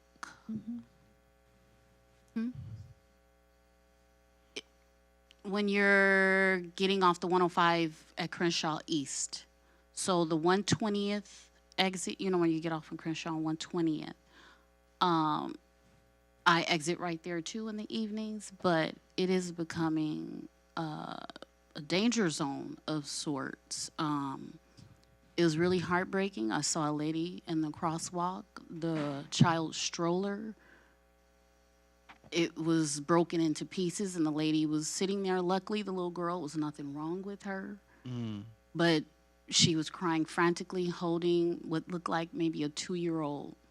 And so it was something else going on there again this evening, right there, on my way to the council meeting. So I don't know what we can do, but if police presence is an issue over there on 120th and before you get to Crenshaw, but I've seen that crosswalk. People can barely crosswalk at that freeway exit. So I don't know what we can do, but I would like to point that out. Thank you. Have a good night. Anything from the city clerk's office? No, no Anything comments. that, Ms. Dana Hunter Williams? She didn't leave anything. Okay, thank you. Good to see you, Diana. Good to see you. Copy. Copy. Councilmember Montero. Thank you, Mr. Mayor. Actually, it was a great meeting. We did a lot of stuff today. So I want to say thank you for all of you for coming tonight. Again, we apologize for those who came to be appointed to the commissioners, and we'll do it right next time. I want to thanks to Ms. Manny and that gentleman Neil McNeil for bringing the project about the conservancy, because we do need to, to revitalize those zones, especially the Dominguez Channel and in 105 and the 405. So we need more green space and more of the bicycle lanes, be attractive to Dominguez Channel. Imagine the Dominguez Channel with trees and people can just go there and ride bikes, scooters, so not do it on the street. So that's a good incentive to do. I want to commend the Veterans Affairs Commission to bring us the idea about the banners. So we will talk more about that. But I wanted to be specifically, where they want these banners to be posted. It's going to be on the poles or just going to be a specific building. So I need to know more about that. But it's a great idea to honor our veterans. I want also to thanks actually the council member for the city of Carson, Cedric. He invited myself and Mayor Pro Tem to the Cajun Blue musical festival. It was a beautiful event they have down in Carson. Everybody was in white. It was about 1,000 people there, so it was and great music too. So I appreciate the invitation, and we were kind of like VIP, so we didn't pay for dinner.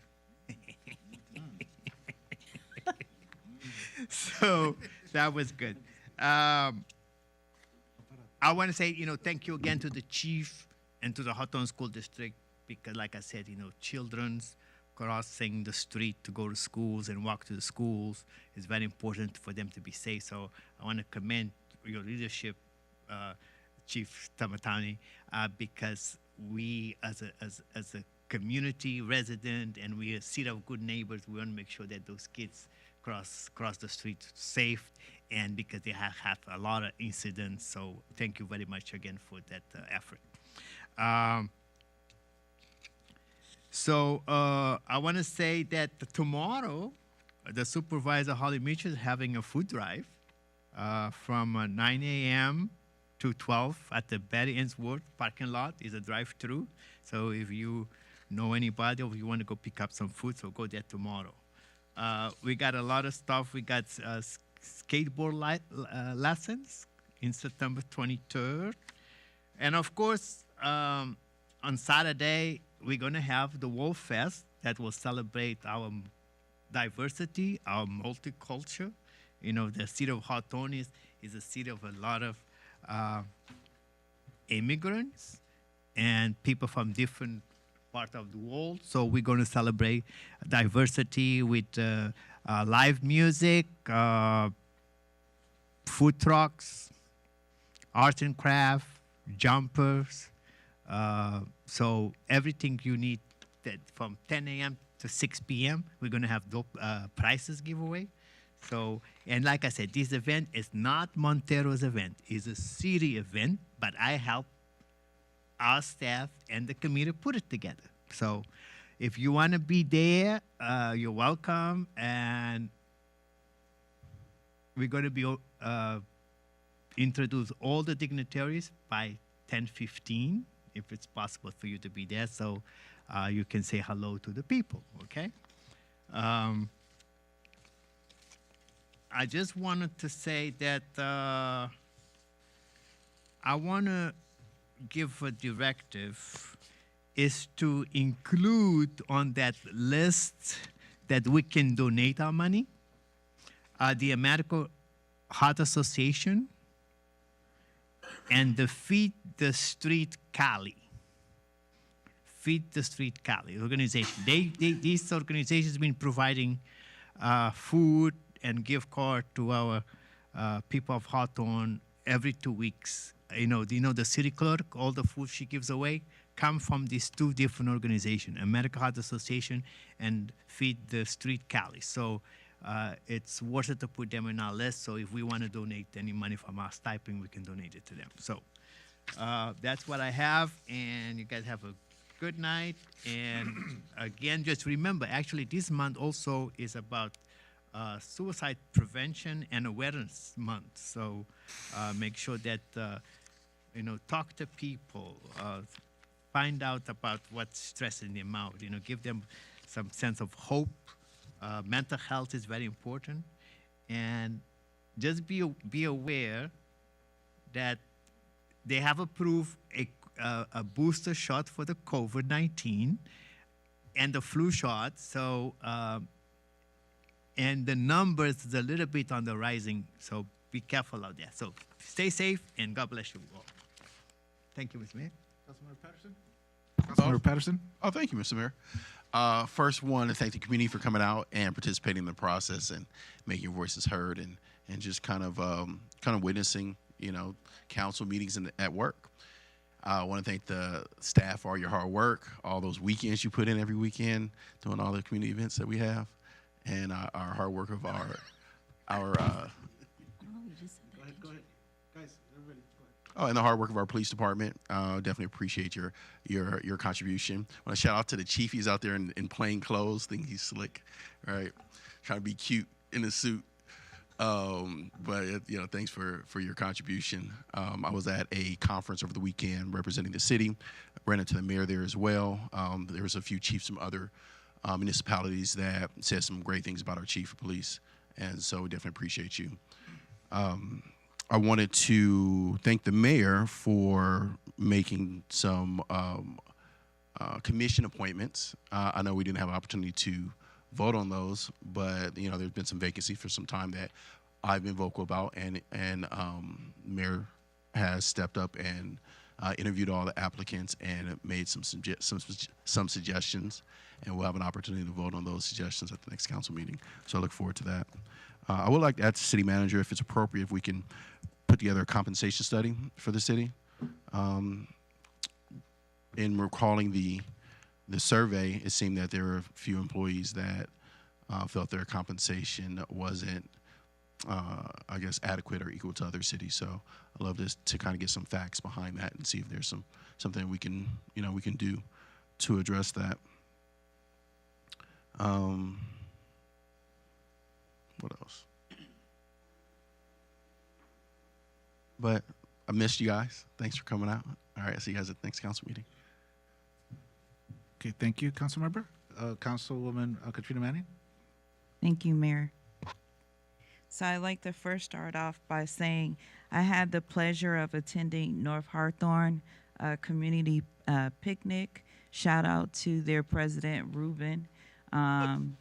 It was nice. I had an opportunity to see the princess and paint with the kids, and it was a lot of fun.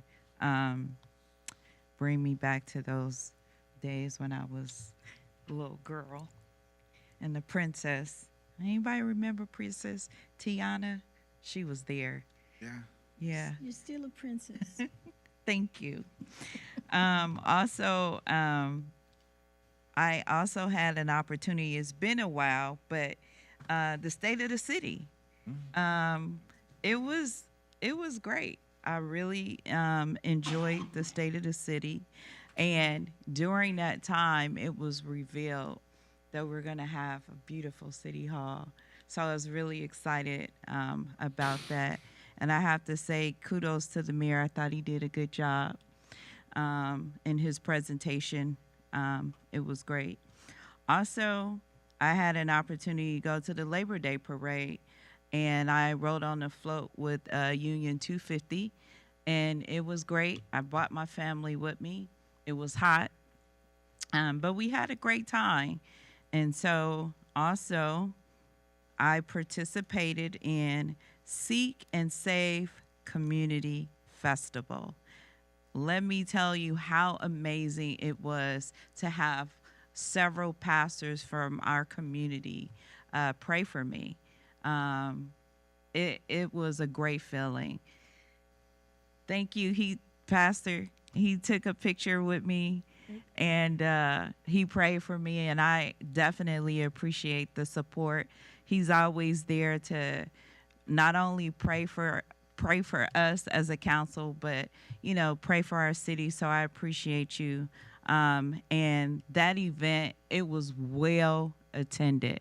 We had a lot of folks that were there, and so I definitely see that event continuing to expand. It was great. It was really great to see all of the love, the diversity of the different pastors, and just folks praying for you in a different language I didn't understand, but it was great. So, and then also last but not least, the 9/11 ceremony. It was so moving, so touching. Thank you to our first responders. Thank you to our police department, firefighters, all of those folks. I was so emotional. I just started crying, and I just couldn't stop crying. I just had the visual of all the folks that lost their lives during that time. And our council, Mayor Pro Tem, talked about the impact, that it didn't just impact the people that passed away on that day, but the impact that it has for generations to come. And so when you think about that, you don't forget. So we had a very moving ceremony, and I'd just like to thank the chief so much for putting that together and the staff. And that's it. Thank you. Thank you. Councilwoman Montero, right now is the time for you to go back, not at the end. Let's do it right now. You always catch us off guard at the end, but I just want to say that the Chamber of Commerce give about 180 backpacks to the Hawthorne School District, especially the Combloom School. So I want to recognize the Hawthorne Chamber of Commerce, and also just to say that Pat Donaldson's still in the hospital. At least now she's talking. So she's recuperating slowly, but she's still telling people what to do. So from the bed. So, but they give the 180 backpack to the children of the Hawthorne School District. So I want to appreciate that, and especially Mohammed Adwadala, because he's he's running basically the chamber right now with David LaSalle from the Subway Whip.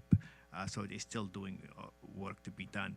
And like, again, thank you, Ms. Manny, for remembering us about the 9/11. That was, again, 22 years ago. So well done job, city manager, Vaughn, and the chief, and the firefighters, and all the first responders that were on Monday. We just want to, say we have to continue to remember 9/11, because world is not safe.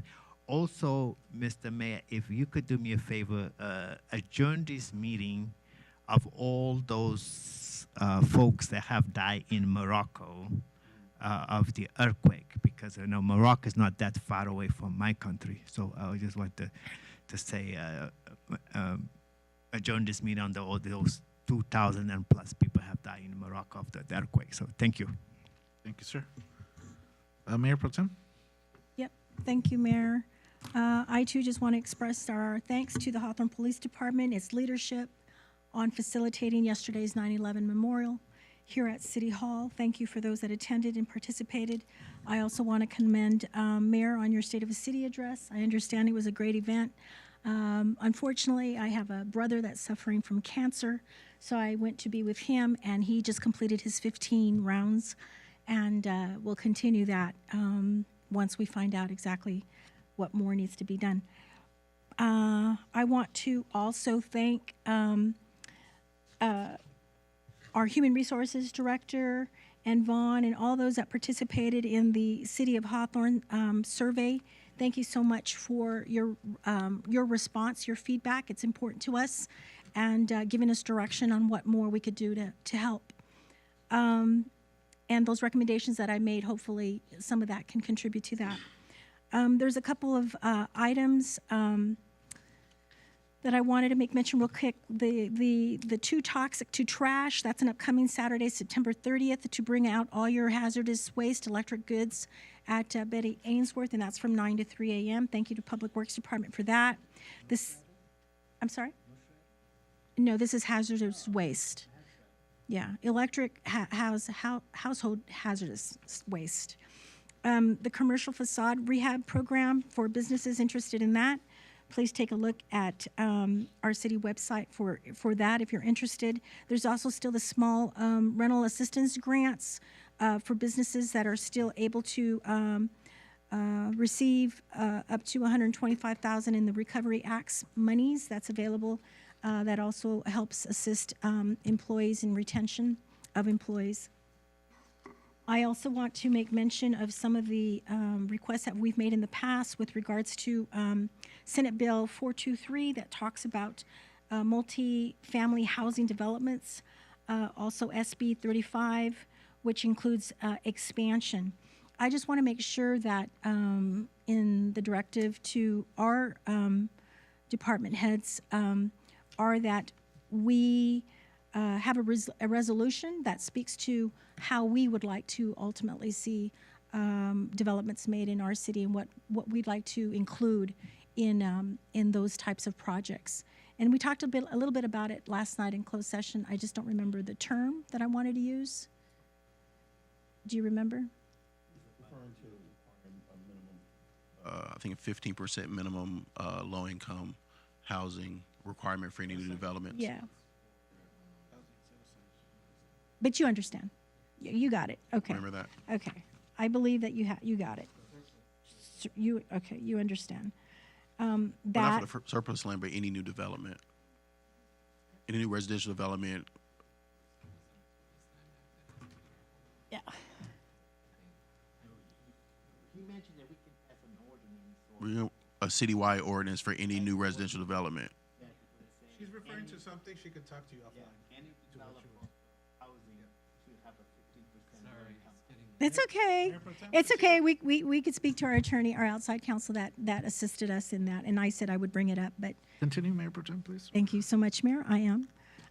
Senate Bill 2188 that speaks to the new requirements and testing for employees with THC.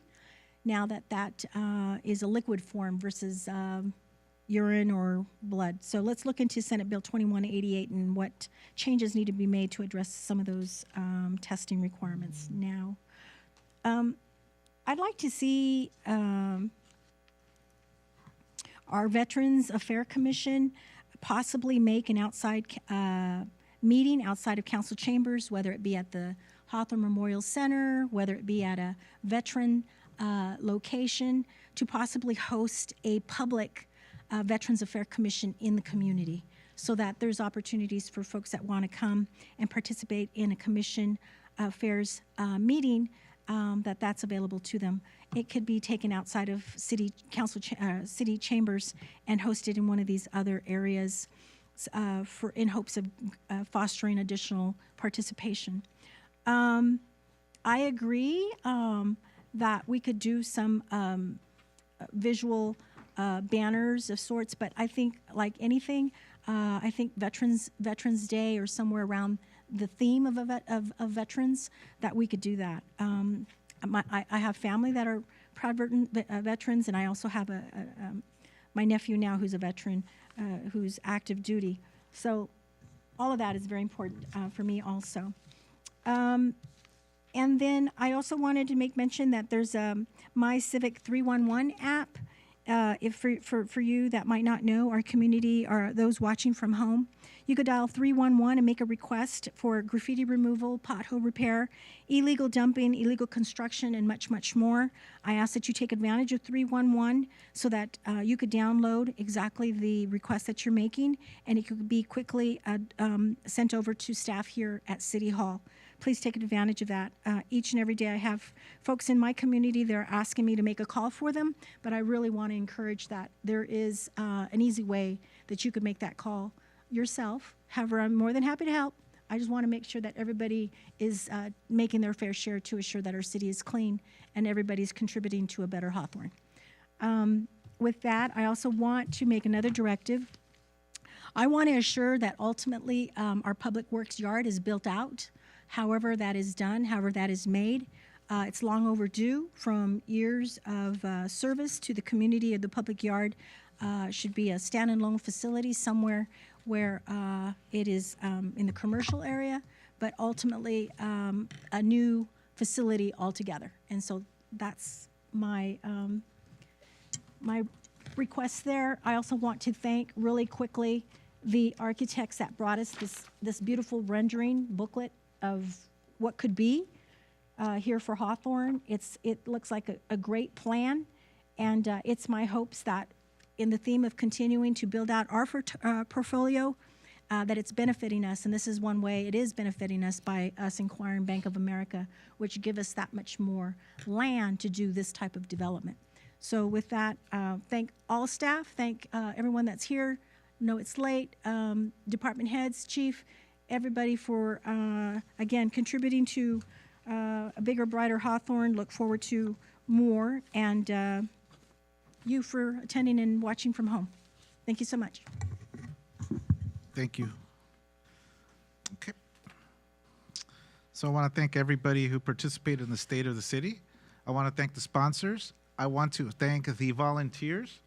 There were so many volunteers that we were able to recruit for the event. Keeping in mind, cost, etc. Made sure that I was able to raise money for that specific event. So, and it's true. We all have to be conscious of that. So there's truth to what the discussion was today, guys. All right? And I think that event was a great success because a lot of people participated.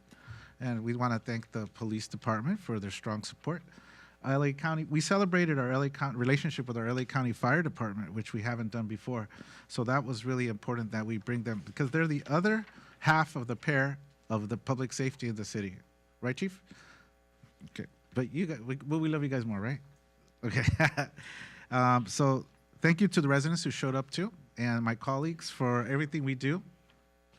Disagreements and are just a small percent compared to the 99.99 things that we agree on, and we're able to do for you guys, for you, the residents. Look at the great success. Now we have a new city hall that's going to be built sometime soon. So there's a lot of things we're doing as a group up here to be able to make those things successful. I did go to contract cities for the evening to be able to network and communicate what our city is doing and to get some ideas from other cities as to what they're doing. I did see Councilmember Patterson down there, very attentive and focused on the discussions. And yeah, I definitely benefited from the discussions that were presented and the ones that I had with people. So I encourage and I celebrate my council member colleagues who are representing us on all the different commissions and committees that are out there. Make sure you guys go. The city is allotting money for you guys to be able to make it to those places, okay? The commissioners, so yes, it was the city council's mandate to be able to place term limits on the commissions. And as I said, it's difficult to let go of those commissions, but just having the new ideas going through the commissions, I think is something very valuable as well. Just like you guys see that you guys have an opportunity every 4 years to vote for us if you guys like what you see or not. It's the same concept. And thank you to my colleagues for recognizing that, yeah, I saw that you guys laid out the mandate, and I did my part to be able to go through the applications and talk to people, et cetera. Thank you to all of you. Thank you, Councilmember Patterson, too. But Also, I think something we touched on that we didn't really follow up on, I think we should do, something that we could do for our commissioners that are going to be exiting those commissions. We talked about, could we do a plaque for them? A nice plaque, not just like some rinky-dink thing, you know? Something that looks really good, engraved plaque, Mr. City Manager. Could you just see what that would cost, or, you know, whatever? Let's just implement it. Let's not forget the cost. Let's implement something with their years of service, maybe a pin, something that's we can celebrate at a council meeting. We need to follow up on that. We need to make sure. Okay? Okay. And just because I think if somebody has served on a specific commission, maybe we could talk about, I think they're able to apply to other commissions that they haven't served on, right? So commissioners, realize that you can apply to other commissions. Okay, so you can serve. We know that you guys are volunteering your time. So the whole effort was not a restrictive one for you guys not to be involved. So make sure you guys take a look, apply, and let's move forward, okay? So you can be part of the commission family still. Thank you. The Veterans Affairs Commission, president, the president for the Veterans Affairs Commission, Faye Johnson, came and presented an awesome presentation. I did float the idea to them based on my driving through other cities, like El Monte in particular. She mentioned El Monte and Torrance. And I saw what they do, so you know what, we're patriots here too, right? We celebrate our military personnel that defend us, that protect us, that give us the ability to be free, to be able to live this happy life that we have with all these luxuries, to be able to have a spirited debate with our elected officials and amongst each other, as you guys saw today. So let's make sure that we are able to honor them with something that's just a minor, even not even costly way of honoring them. My idea was in particular to have current military personnel, people who are serving currently. And I know that the city manager commented that he's aware that other cities have sponsorship, a minor sponsorship that we could supplement, but something where people, the residents can apply so that their nephew, their son, their brother, father could be honored. So I think we should just keep going with that and see how we're gonna, if we're gonna sponsor it completely, partially, or let the community be able to volunteer names. Okay, is everybody? So we'll just have that discussion later. Looking forward to your event, Councilmember Montero. I wanted to see if you caught that. No, but yeah, no, you know what? But you know what? I still, even though you say that, man, you know, it was your idea, my friend, and I know you're gonna keep saying that, but you had the idea, you push it forward, you keep it moving, and so I still want to commend you for that. It's the reality. It's the reality, man. I mean, let's not, you know. So we're gonna go see what are the musical acts gonna be this time? Are they gonna? Okay, so we have to be there to be able to see, right? Okay, so awesome. And Mayor Pro Tem Angie Reyes English, I know we didn't see you for a couple of weeks, and you know I know you were very preoccupied with your brother. I know that. I can only imagine how that feels. So, your brother's in our prayer, and you know, you're in our prayers, so that you know you could be there for your brother. So, yeah, I can only imagine. So, just that we just want to let you know that. Okay. All right. What else? Okay, guys. So that's it. But we're gonna adjourn the meeting right. We're gonna close the meeting right now, so we could go in the back. But we're going to do that right now, in honor of the 2,000 plus people, in memory of the 2,000 plus people who passed away due to the earthquake in Morocco. So if everybody could just please bow their head and just keep them in prayer.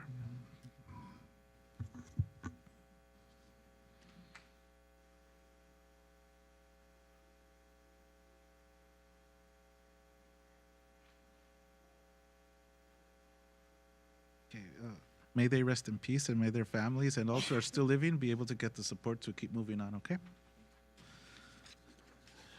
So let's see. We're doing pretty good, guys. So when we come out, we're just going to close the meeting. So if anybody's in, honestly, you could probably just most likely just head home. It's going to be quick. You're not going to see anything after this, okay? So, geez. Sorry, guys. I had pages at the end. We have 2 closed sessions tonight, successively, right, Mr. City Attorney? Or do we have to come out for each?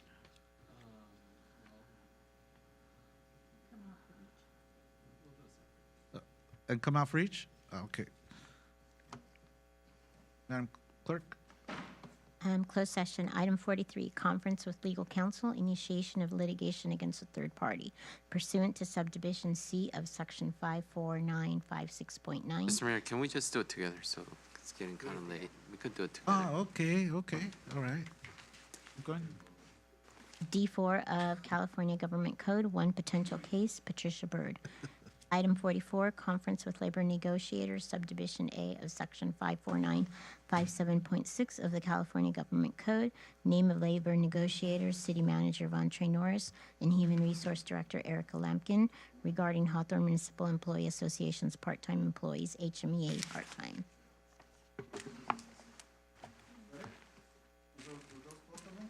Were those both of them? Okay. Is there any member of the public that would like to address items 43 and/or 44? I don't see anyone, so if there's no objections, I'll declare oral communications closed ordered. We will now recess the city council meeting to conduct a closed session for a conference pursuant to the agenda at 9:42 p.m. We're in recess.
How to obtain a business certificate in the City of Hawthorne.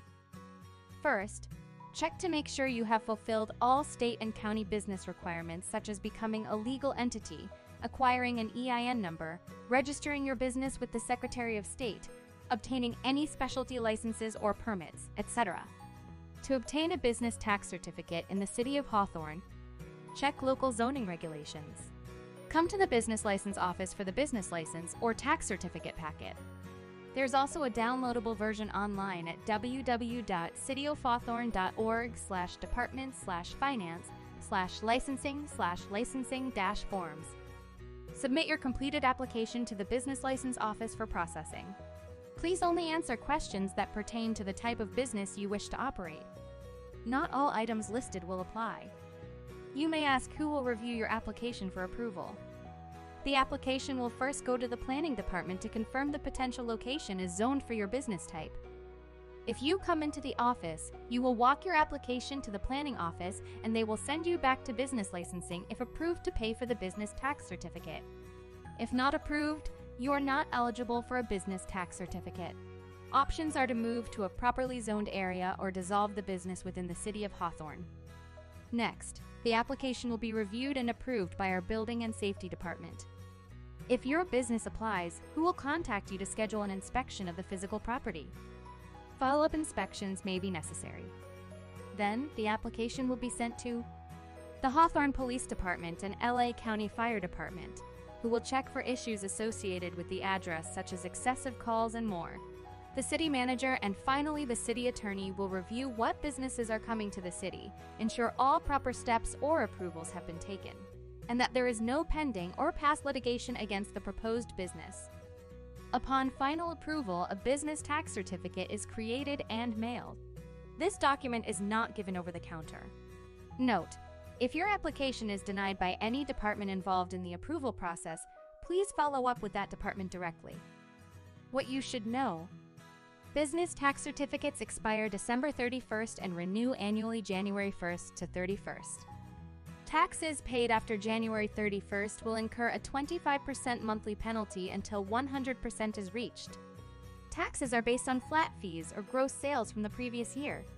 At renewal time, gross receipts are given. Calculations can result in an adjustment of taxes owed or credited. Please call the licensing office when trying to calculate your business tax for accuracy. If you have a credit, it will be applied to the next year's taxes. The city does not accept partial payments. If you do not have a business tax certificate, you may not conduct business in the City of Hawthorne.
Take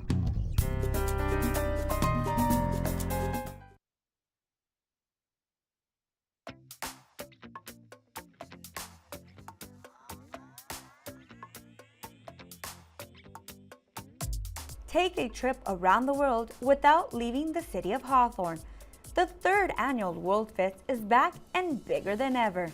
Enjoy a multicultural experience of ethnic food and live music, adult beverages, arts and crafts, carnival games, face painting, prizes, and much more will also be there for the whole family to enjoy. World Fest 2023 happens on Saturday, September 16th from 10 a.m. to 6 p.m. at Hawthorne Memorial Park.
Every day, over 100 Americans die from secondhand smoke.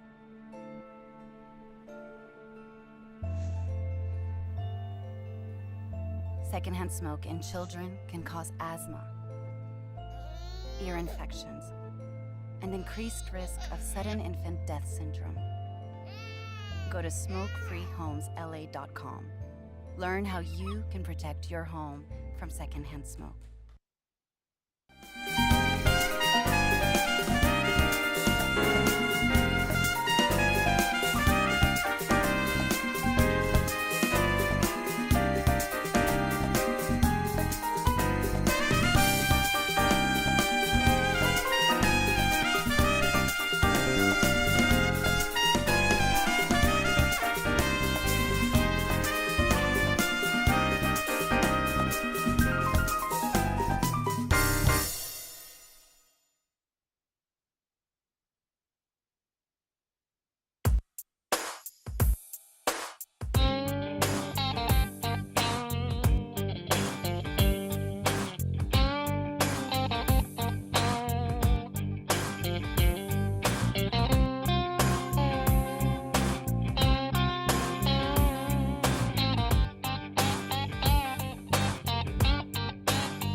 City of Hawthorne has revised the Hawthorne Municipal Code 12.04.031 pertaining to sidewalk repair and maintenance.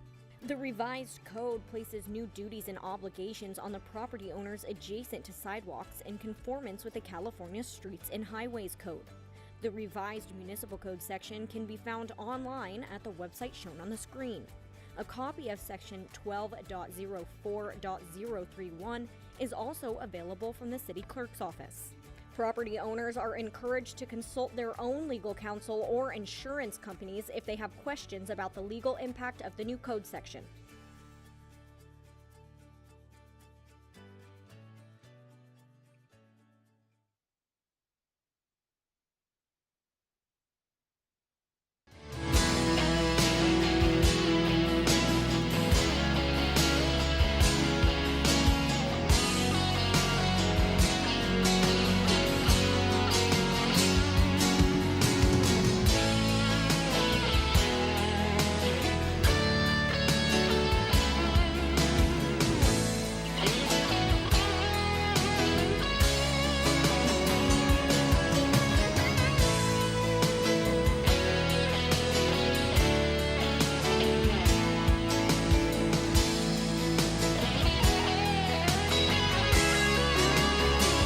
City Council is now back in session at 10:04. Mr. City Attorney? Thank you, Mr. Mayor. The City Council met in closed session on item number 43, conference with legal counsel, initiation of litigation against a third party. The report was provided. The vote came out with 4 council members approving the initiation and 1 council member, Councilmember Andrew Reyes English, disapproving the initiation. Is that reflective or is it not? No? Unanimous. It is unanimous now? Okay. Okay, then it's a unanimous vote. 5-0 to initiate the action. On number 44, City Council met in closed session and voted 5-0 to approve the part-time HMEA agreement. Excellent. Okay, action will be taken. Thank you. If there's nothing further from staff or council, the meeting is adjourned at 10:05 in memory of the 2,000 plus victims of the Moroccan earthquake. Okay.